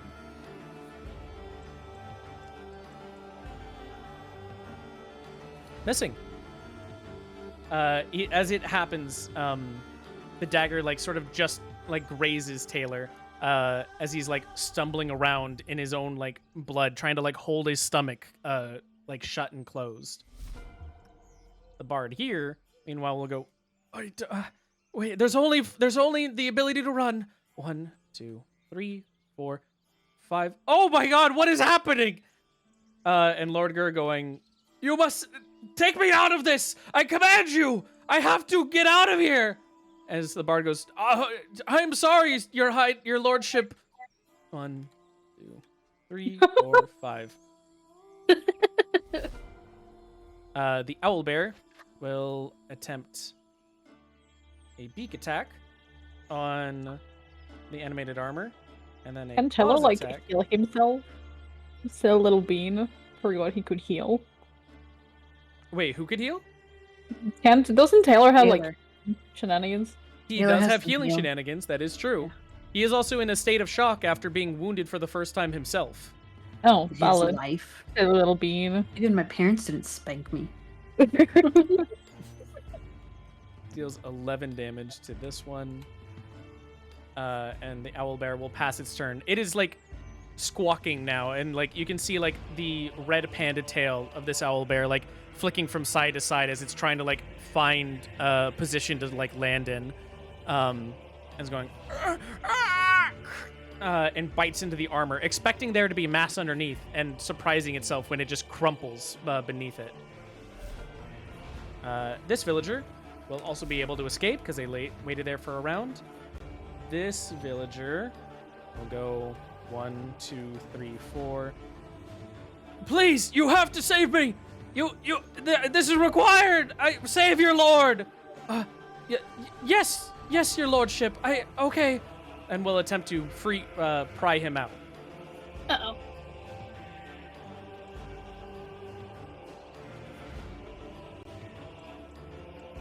Not passing.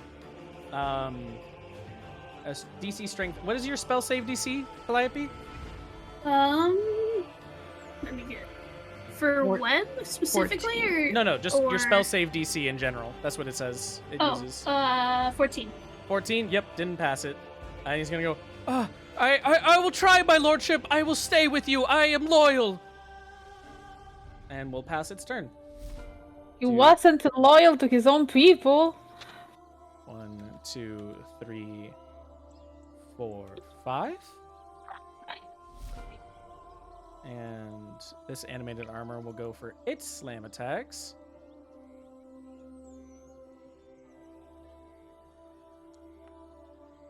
Yeah. I really thought these guys would die a lot quicker. I'm so sorry for like taking combat away from you guys for this. I hope it's at least like still fun, just like seeing like what's happening. It's very interesting. Yeah, it seeing is. everything So go I'm down. curious, would you have done this by yourself if we weren't here? Yes. That tickles my fancy. I just picturing Zurg sitting there rolling all the dice. Yeah. And then just like, Who and lives, this who kobold- dies? No, sir, please. No, I wouldn't. Okay, I wouldn't speak to myself like that. Oh, man. I'm just sitting alone. But this stream is just me having an excuse for why I'm talking to myself. No, your neighbor's like, man, that kid. What's happening with that one, huh? This toadstool will attempt to finish Taylor off. Wait, isn't a toadstool? No, you're right. Dude, this is where I'm at now. This toadstool will attempt Okay, to attack the okay, animated this armor. is Thank you all for my that. abilities. Yeah. Dude, I'm at this point of just like everyone is dying. Yes. This is an Valid. orgy of death going on here. We did meet at an orgy, so it tracks. It tracks. It tracks. The fact that Awa decided to bed Marie, I was like, you have no idea that literally she was being set up for this. Okay, so this puppet.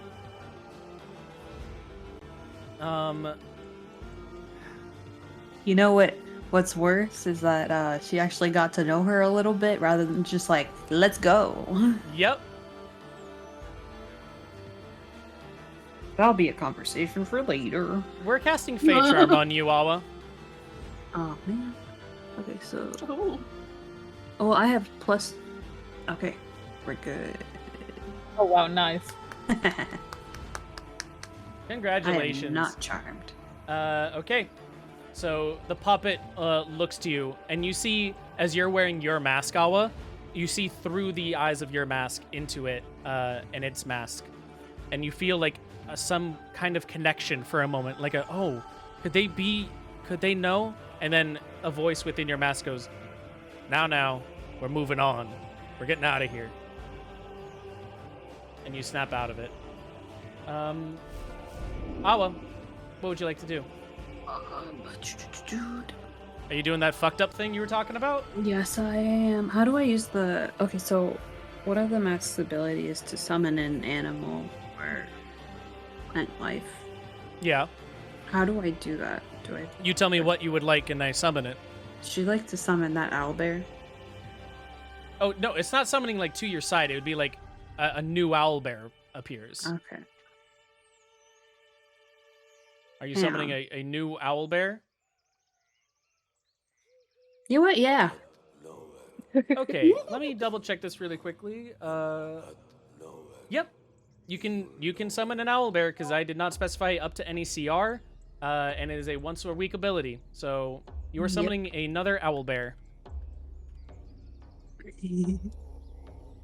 Oh my god. It's Like, so I was like, fucking oh, you could do that cute. this whole time. And this owlbear. So okay, what is it like as you weave together life and summon an owlbear? Like how the how water benders Like move their arms around in their like the arms, circular yeah. motions. Yeah. Yeah, and it like rises from the earth. Oh, it rises from the earth. You see, as you like wave your arms in those circular motions, you lift with the final motion, and you see clay and earth give way from the ground as the form of this owlbear rises, and then a spark cracks through the eyes of the owlbear, and the rest, and it shakes off its barkened skin as it looks to you and goes, and gives you like a lick on the cheek as it then gets into position, ready to do what you want. That's so fucking cute. All right. And it will go on your initiative, so you can have it go now. Okay. Sweet. And then can I still use spells? That was Or was an that action. The action? Okay. That was an action. So you can use bonus action spells. What are the owlbears' range or their movement? Their movement 40 feet. Okay. So can she mount it? Yeah, you can mount it. She's mounting it. Okay. Mount. And then Jumps. You jump on it as it lowers itself for you, and you're able to ride it. And you can move up to 40 feet now. okay, 1, 2, 3, 4, 5. She's gonna go right here. So there are people in the way.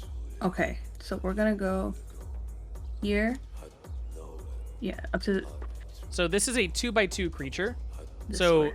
it can't go through like one space. If you're doing that, it's Oh, like it could go here. okay. 1, that'll be 5, 10, 15, 20, and then it gets up onto this person. Oh, okay. So you could either go through the web if you like and do that whole check, or you can attempt to get a person out of the way.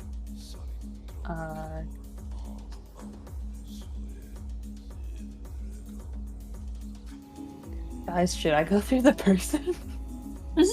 Whatever you want. Just trample them. Impulsive thoughts say yes. And y'all were supposed to be the good party? Nah. No, we never. I'm Whoever hesitating. said that? Yeah. Multiple times! Now what? We are menaces. What are you Nah, talking she'll about? stop. We sent the there. crackhead to destroy the entire town. What do you mean? She'll stop there then. Okay. It'll then go to the Oh. toadstool. Oh, you're still doing stuff? No, never mind. You sure? I can't. I can't. Yeah. Okay. This toadstool minion will go over here and attack with its scimitar.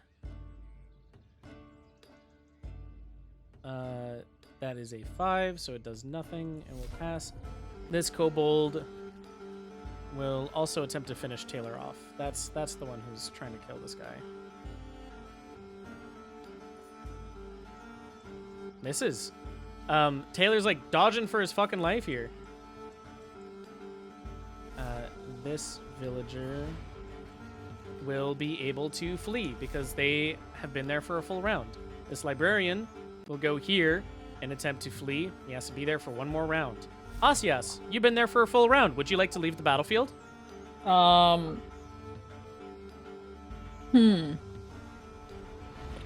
leaving, he like waves over at the rest of the group, you know, at Awa and Calliope, and is like, "Come on, let's go!" And then he actually leaves. Okay. To make sure that you can still see the battlefield, I'm going to turn you invisible, and I'm going to move you out of the way. Okay. But for all intents and purposes, you have left the battlefield. It will then come to this animated armor, attempting to still kill the original owlbear.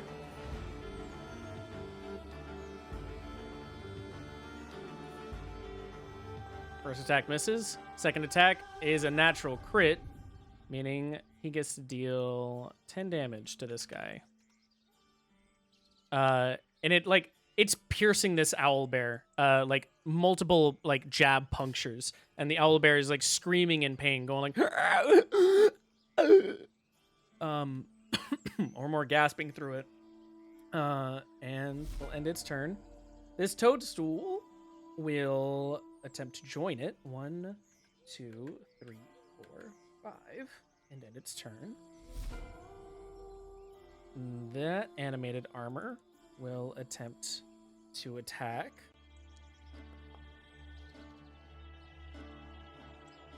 Baymore. And will miss. Baymore goes for his attacks.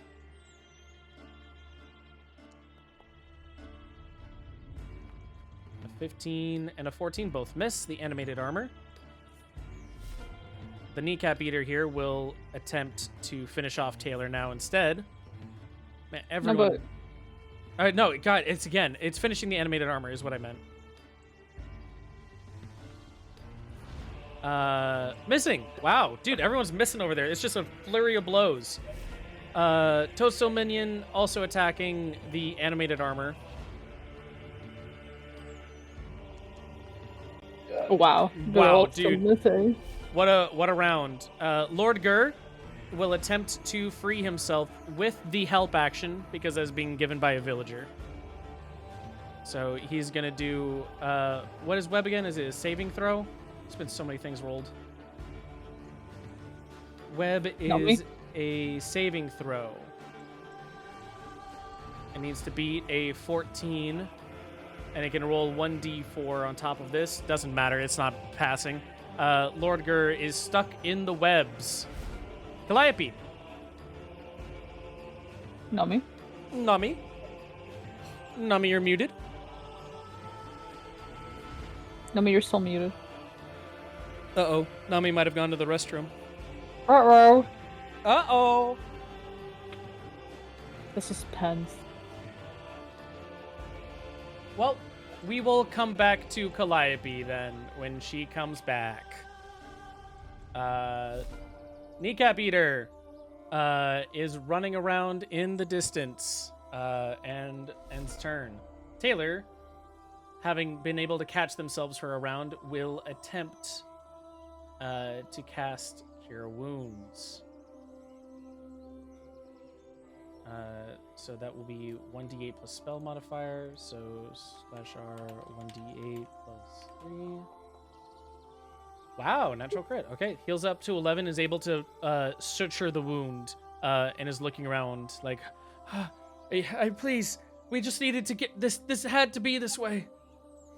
Kobold, meanwhile, will see that their employer is dead, and go, You're free. wait a second. Are we not getting paid anymore for this? Run! And Taylor will go, no, there is no more payment. All of this is done. None of this is necessary. Or these parts are necessary, but you are not a necessary part of it. Flee. And the kobold will go, so, okay. And we'll go I one, love him. 1, 2, 3, 4, 5. No attack of opportunity will come from Taylor. Bard will go over here and attempt to flee next round. Owlbear will do claws twice. Oh, Nami, when you are back, we had to skip your turn. Tell me what you want to do. Oh, sorry. Calliope was just gonna run. Okay. So that means you would have gotten there instead of the Bard, so the Bard Okay. will hold there. Okay, sorry about that. You're all good, no worries. Damage, wow, 14. And then this villager here will continue attempting to help. Why? We don't know. He's just, some men are loyal and not good. Or at least not effective. And 1, 2, 3. This is where his loyalty comes.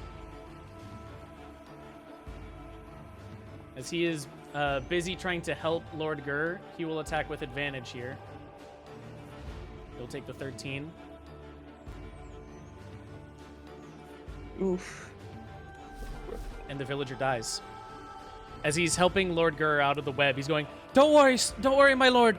We will get you out of here. We will be able to escape. It'll be fine. And Lord Gur's gonna see a blade sticking out of the corpse of this villager, now a corpse, and flung to the side as the toadstool takes one more menacing step towards Lord Gur. No emotion, only the cold, soulless machinations of a mushroom brought to life to bring vengeance for the forest. The animated armor here will attempt to squash one of these toadstools.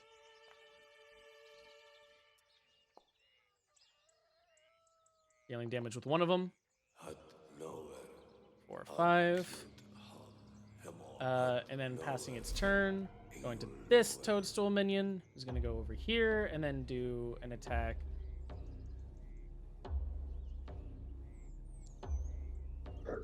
Oh, wow. Now they're not that- missing. Okay, Oh, wow. that's gonna be 8 damage, and then it'll end its turn. The puppet, meanwhile, will survey what's going on and pass its turn. Awa, it is now your turn. Sweet. We're just gonna go to the edge next to Calliope. You can't go to the full edge because of the bard. Right here. Oh, okay. yeah, you can do that. 1, 2. Unfortunately, you won't be able to get up. Wait, does that count? Yeah, okay. An up action had you just barely past the web. So no web interaction for you. Yes. Nice. So you're able to get to the edge. Oh, well, don't step in that. That That wasn't the for owl you. bear was about to, and you were like, whoa, off to the side. Let's be careful about this. Come on, be smart. Come on. Yeah, and then just This way. end turn. Okay, end turn. Boop. Toadstool minion will go for an attack. will hit. Dealing 3. And Kobold will also attempt to flee. 1, 2, 3, 4, 5. Librarian has been here for a turn and can now get out of here. Also, I realize this guy has not had a combat initiative. We're going to say he's gone here. He's fled. Asias, your turn. You're no longer in combat. Yeah. I'm gone. This animated armor is doing its attacks against the owlbear now.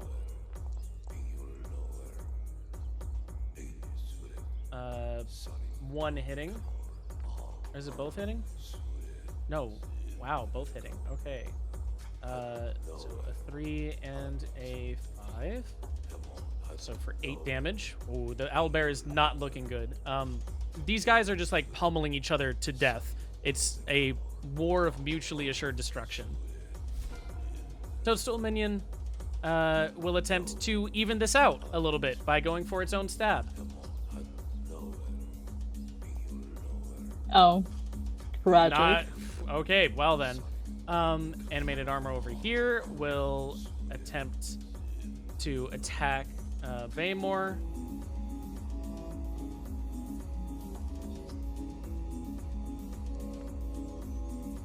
Gets his 2 slams, a 16 and a 19, both hitting.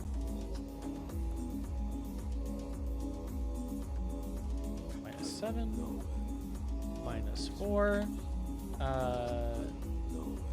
And then, or actually, wait, for that first one, he would have cast parry, adding 2 AC and the 7 damage not going through. Then it comes to his turn, and he is going to make his scimitar attacks.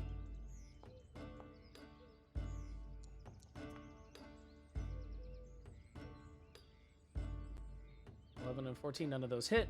Kneecap Eater will attempt to swing its war pick. My god, it's just like a...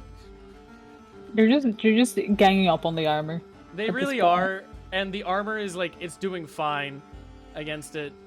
Okay, so we're gonna end that turn now. Toadstool minion will do its attack.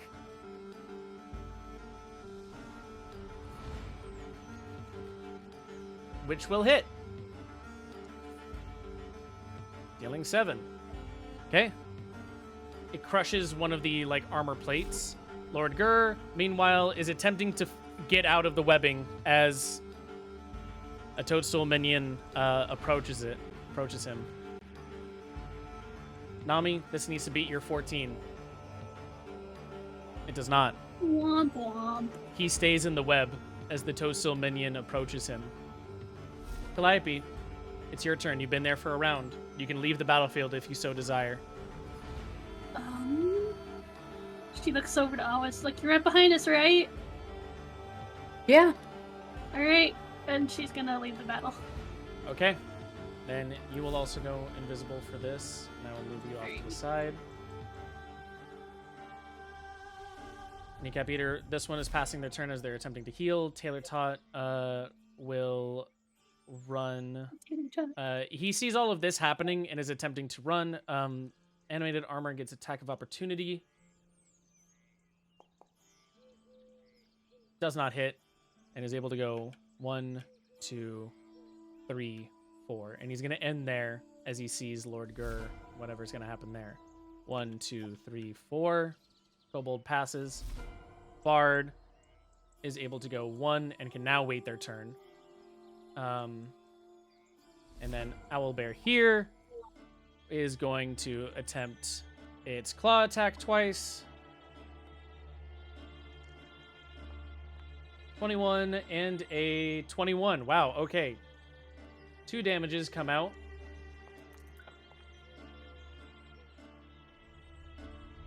Wow. The first one kills it. So the owlbear crushes the animated armor, just like folding it into itself as it like just goes. And that is that. The owlbear like whimpers and holds itself down as the toadstool minion goes up to it to, for all intents and purposes, sort of guard it. This toadstool minion, however, is the one that we actually are going to be paying attention to. It raises its scimitar to the entrapped Lord Gur. Lord Gur pleads out, going, "Please, I have to escape. I have to try and make this a place worth living in. This is not how any of this is supposed to go. My daughter was supposed to." And a blade goes through him.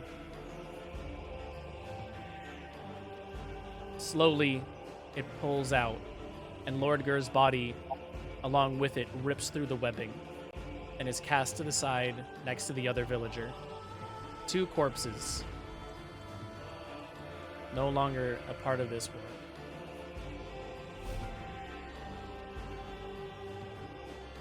The armor continues to fight on. A machination of war with no kill switch.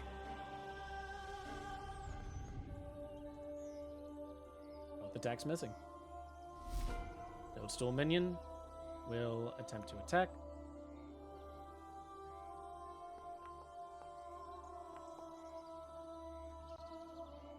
None of them hit.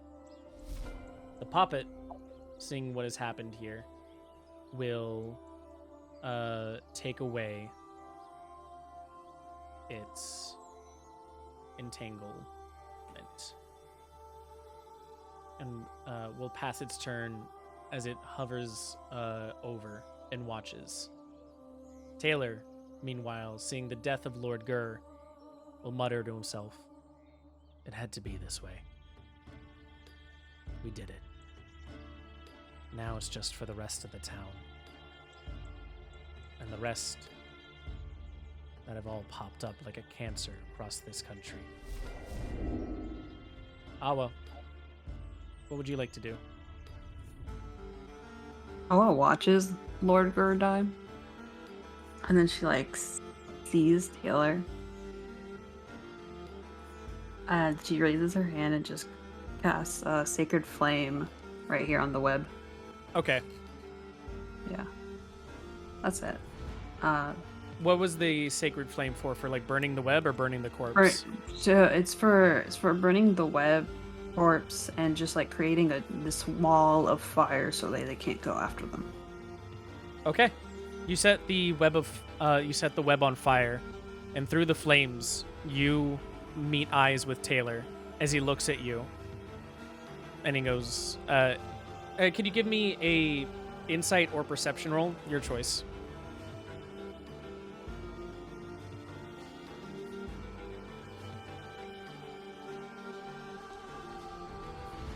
$13. You're through the mask. All he sees is this warrior with the mask of shimmering thorn riding an owl bear raise a wall of flame over the burning corpse of Lord Gur. And for you see a man who felt so guilty in everything he and his people had done that he would bring it all crashing down. And he mouths to you some words you can't exactly make out, but you're able to feel the intent behind them of, "We did what must be done to set things right. Not everything that can happen, not everything that can make something right can be right in of itself." She gives one single nod and then turns around and leaves battle. Okay. The owl bear will leave with you. Oh, I literally made everyone else invisible but you. I'm sorry. You can still see the map? Yeah. Yeah. Okay, that was the big thing I was afraid of with those. Okay, if that's the case, then I can delete you guys off the map. And with that, we will end this combat here. And the rest will happen off-screen for it.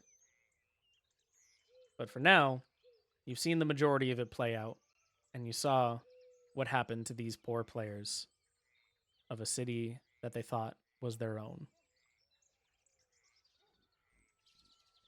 it comes now to the overworld of Canacleth.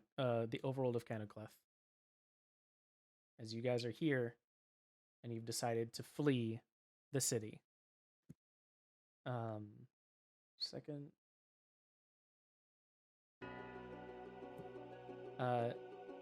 All three of you are able to sort of like meet up with one another as you escape the town. You look back behind you, and the flames from the web have grown larger. It seems that they've caught on to more of the buildings, and the rest of Liedenbach now rages in an inferno. As you three leave it behind, you notice you're able to get to your rams just in time. Awa, do you leave your owlbear behind for the ram? Absolutely not. So you leave the ram behind for your owlbear? Yeah, she unhooks the ram or whatever and just smacks Milton's ass to like get out of here. Okay. Milton goes like, Goodbye, old man Milton. and sort of runs off. And as she touches him, she casts Spare the Dying. Oh. Spare the Dying wouldn't do anything there. I know, not against disease, but that poor ram's been through so much. Yes, it has. And as you three run, you on your owlbear and the other two on your rams, you are gonna go here. And you notice that some of the forest here has been overgrown and ridden with mushrooms. It seems that this is another extension of the Kalmar forest. Oh my goodness. And I know we're over time, so we won't do too much more here, but there's just 2 more parts here that you guys could either discuss with or that you can see for things. My first question for you as a party to decide, do you continue running through the forest, or do you try and backtrack away and out of the forest? What would happen if we went this way? Give me a nature or perception check. Do you will? I play with too. Yeah, everyone can do it. Yeah.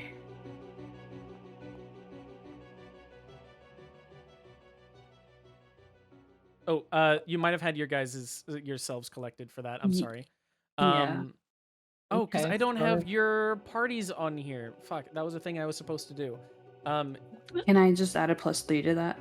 Yeah, you can add a +3 to that. Okay. Look at your modifiers in your character sheets and tell me what your final scores actually are. But the other 3 can also still roll this. What is it, nature or what? Nature Nature or or- perception. Perception. Yeah, another village falls by your guys' inaction there. Congratulations. It's.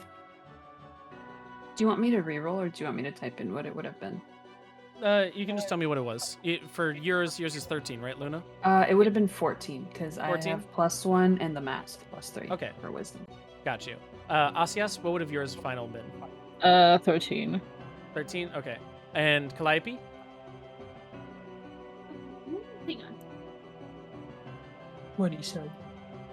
27.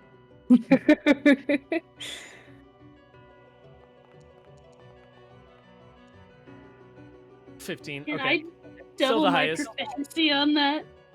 You 'Cause double it's your a proficiency? Favorite terrain. Yeah. Okay. Forest is my favorite terrain, so I get to double proficiency on that. It is your favorite terrain, that's true. Okay. You're able to tell that the forest, for at least as far as you can tell, is still covered in mushrooms over here. Okay. Over here, there is no mushrooms. Okay. But we came from mid though. Yeah, and that was. Yeah, that'd be backtracking. So do Yeah. you want to try and run through? Yeah. Yeah. Because we didn't make enemies of them, right? Well, mid, everybody was dead. Everyone no, was no, dead. No, I'm talking about the mushrooms. Fought and No, No, we didn't. no. We didn't make Okay. enemies of them. So and the Kalmar Forest either. So we should be Yeah. okay. Okay. yeah. Okay. We're gonna go So- through. You can go 1 square this way, and then that is going to bring us to a specific area. So you guys decided to go over further into the Kalmar forest. As you were running through and leaving Liedenbach behind you on your rams and owlbear, you flee through the forest, changing hues and colors before you, a spectrum, a hue of radiance. But you're not able to like entirely take it in, as your only thoughts are sort of just get out, escape, run, until eventually you make your way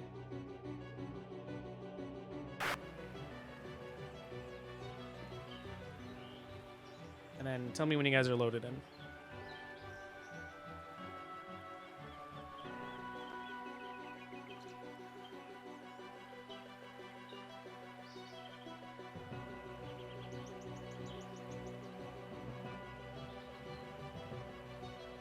It's sitting at a chill 98%. We love the 98s. Oh, there we go. Whoa.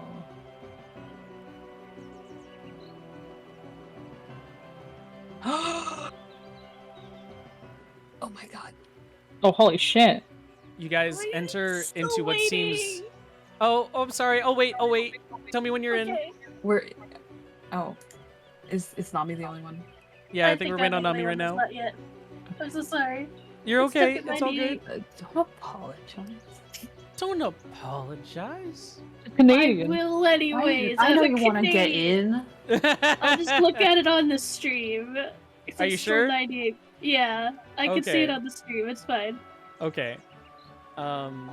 So you guys enter in, and when your feet finally like sort of let you stop moving, you find yourselves at this bridge.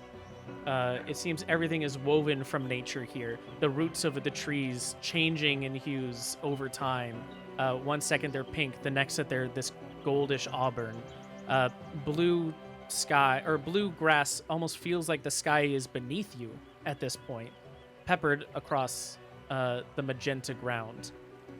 And the tree trunks form a bridge going to a rock off in the distance. You notice that there's a weird glowing rune on one of the rocks. And for the most part, though, it seems that this is a safe place. What would you like to do here? And this will, there's like just a little bit after this, and then we'll be wrapping up, so don't worry too much. But if you want to like unwind a little bit, discuss amongst yourselves, or move forward with anything, feel free.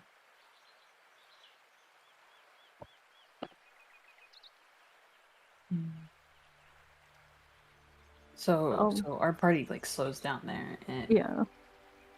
Okay. Yeah. Your party has slowed down here, so the adrenaline has like rushed off for a moment. So you're able to settle, and you guys notice this weird glowing rock there. But also, this is a chance if you guys want to discuss what just happened, you can. Are you guys alright?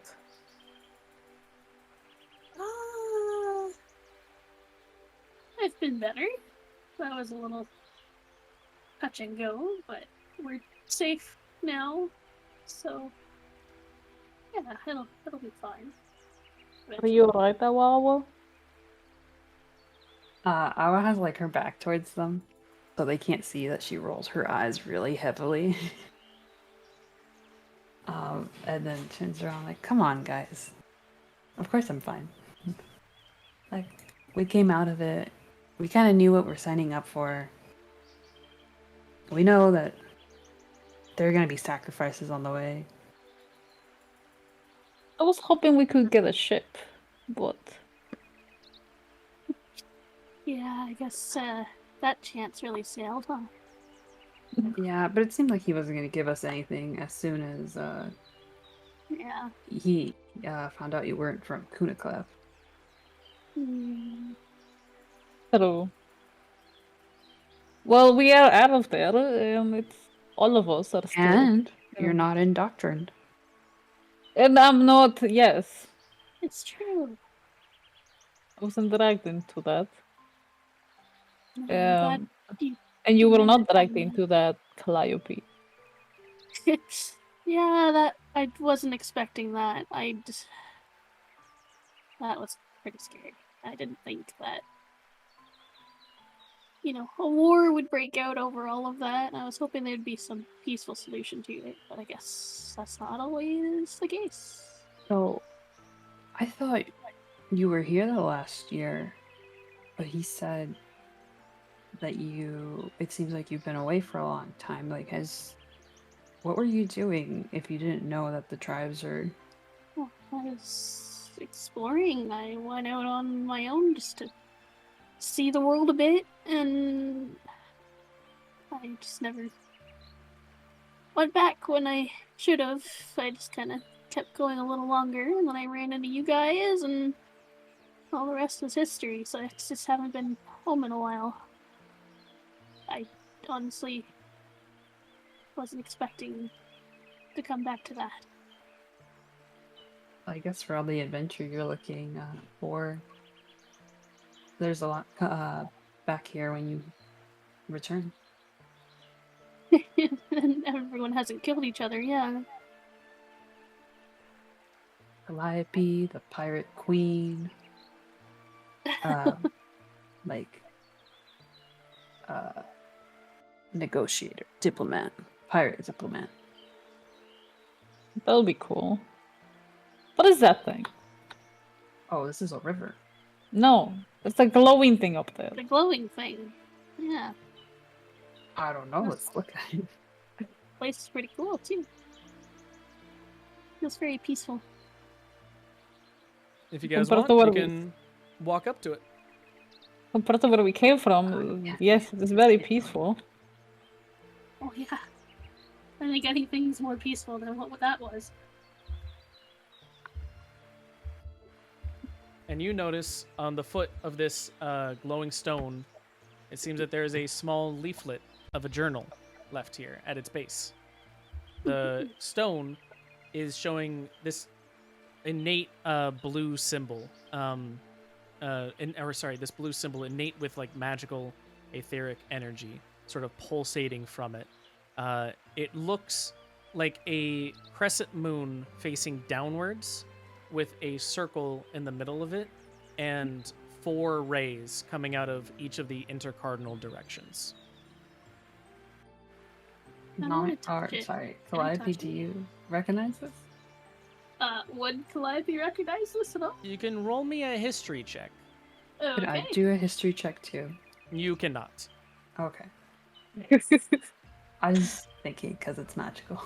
No, you would do Arcana to like identify the magic, but for knowing what the symbol itself is, with an 18, you do not know.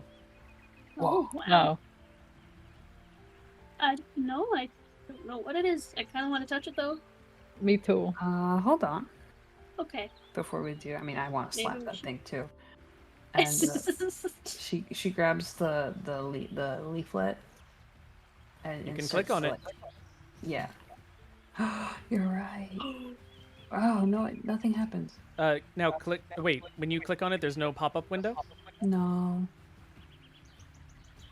Wait, Did you guys get a pop? Oh, there, yeah. Still will click on it. I did. I am now Oh, showing there this we to you go. guys. It's going. It's going. Okay, and if you click on the name of it, then a thing should appear. Sweet. And if you would like, you can read it out.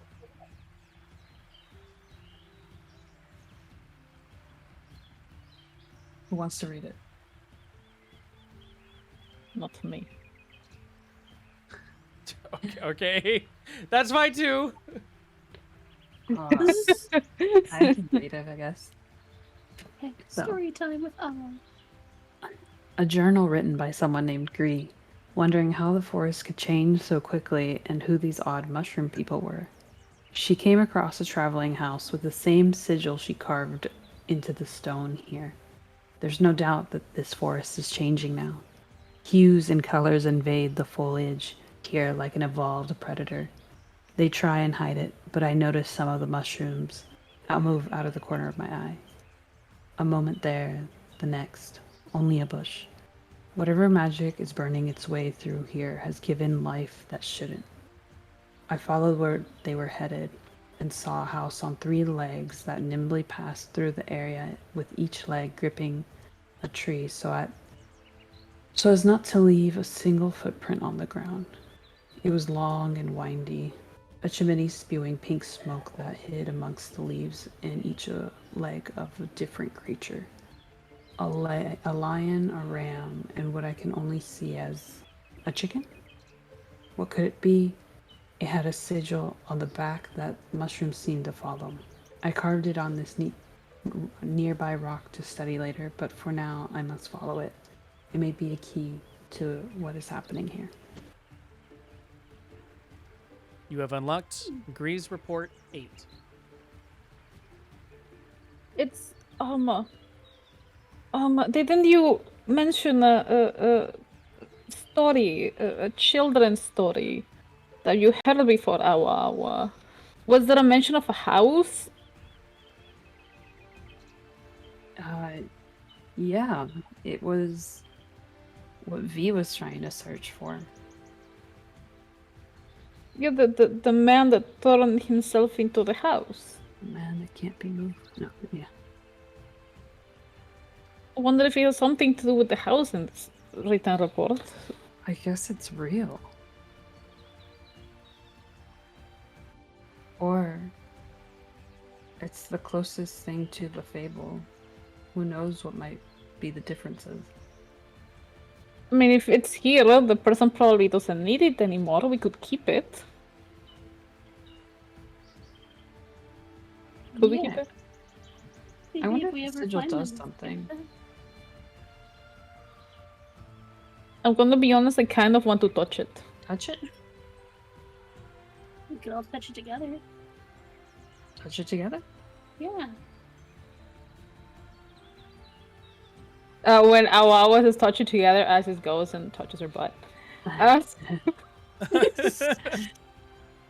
Do you guys all touch the rock together? Yeah. Yeah. Let's go touch the Isis rock. goes to touch it. Calliope? You hear a voice in Yeah. your head. Oh, Well, hey there again. I still owe you something, don't I? do you? And now roll me a perception check. Okay. It's the rock that was talking to us this whole time. That's gonna be terrible. Oh my You god. really don't remember, Purpose- huh? Hey, I over here, stop looking at a rock now. And you hear a noise from over in this crevice. You see Oh. multiple eyes peering out at the darkness from you. We had a What is that? deal, and I've come to deliver. what? And you see What's the this deal? rise Ah! from the crevice. No. 3 heads with long, emblazoned teeth, spewing spit and acid, grinning at all 3 of you. The eyes ooze black liquid, and in one of their mouths is a shoe. The neck extends forward, and to Calliope drops a shoe at your feet. Our deal is done. Pleasure doing business with you. What? I don't remember giving. And Wait. that is where we will end today's What the session. fuck?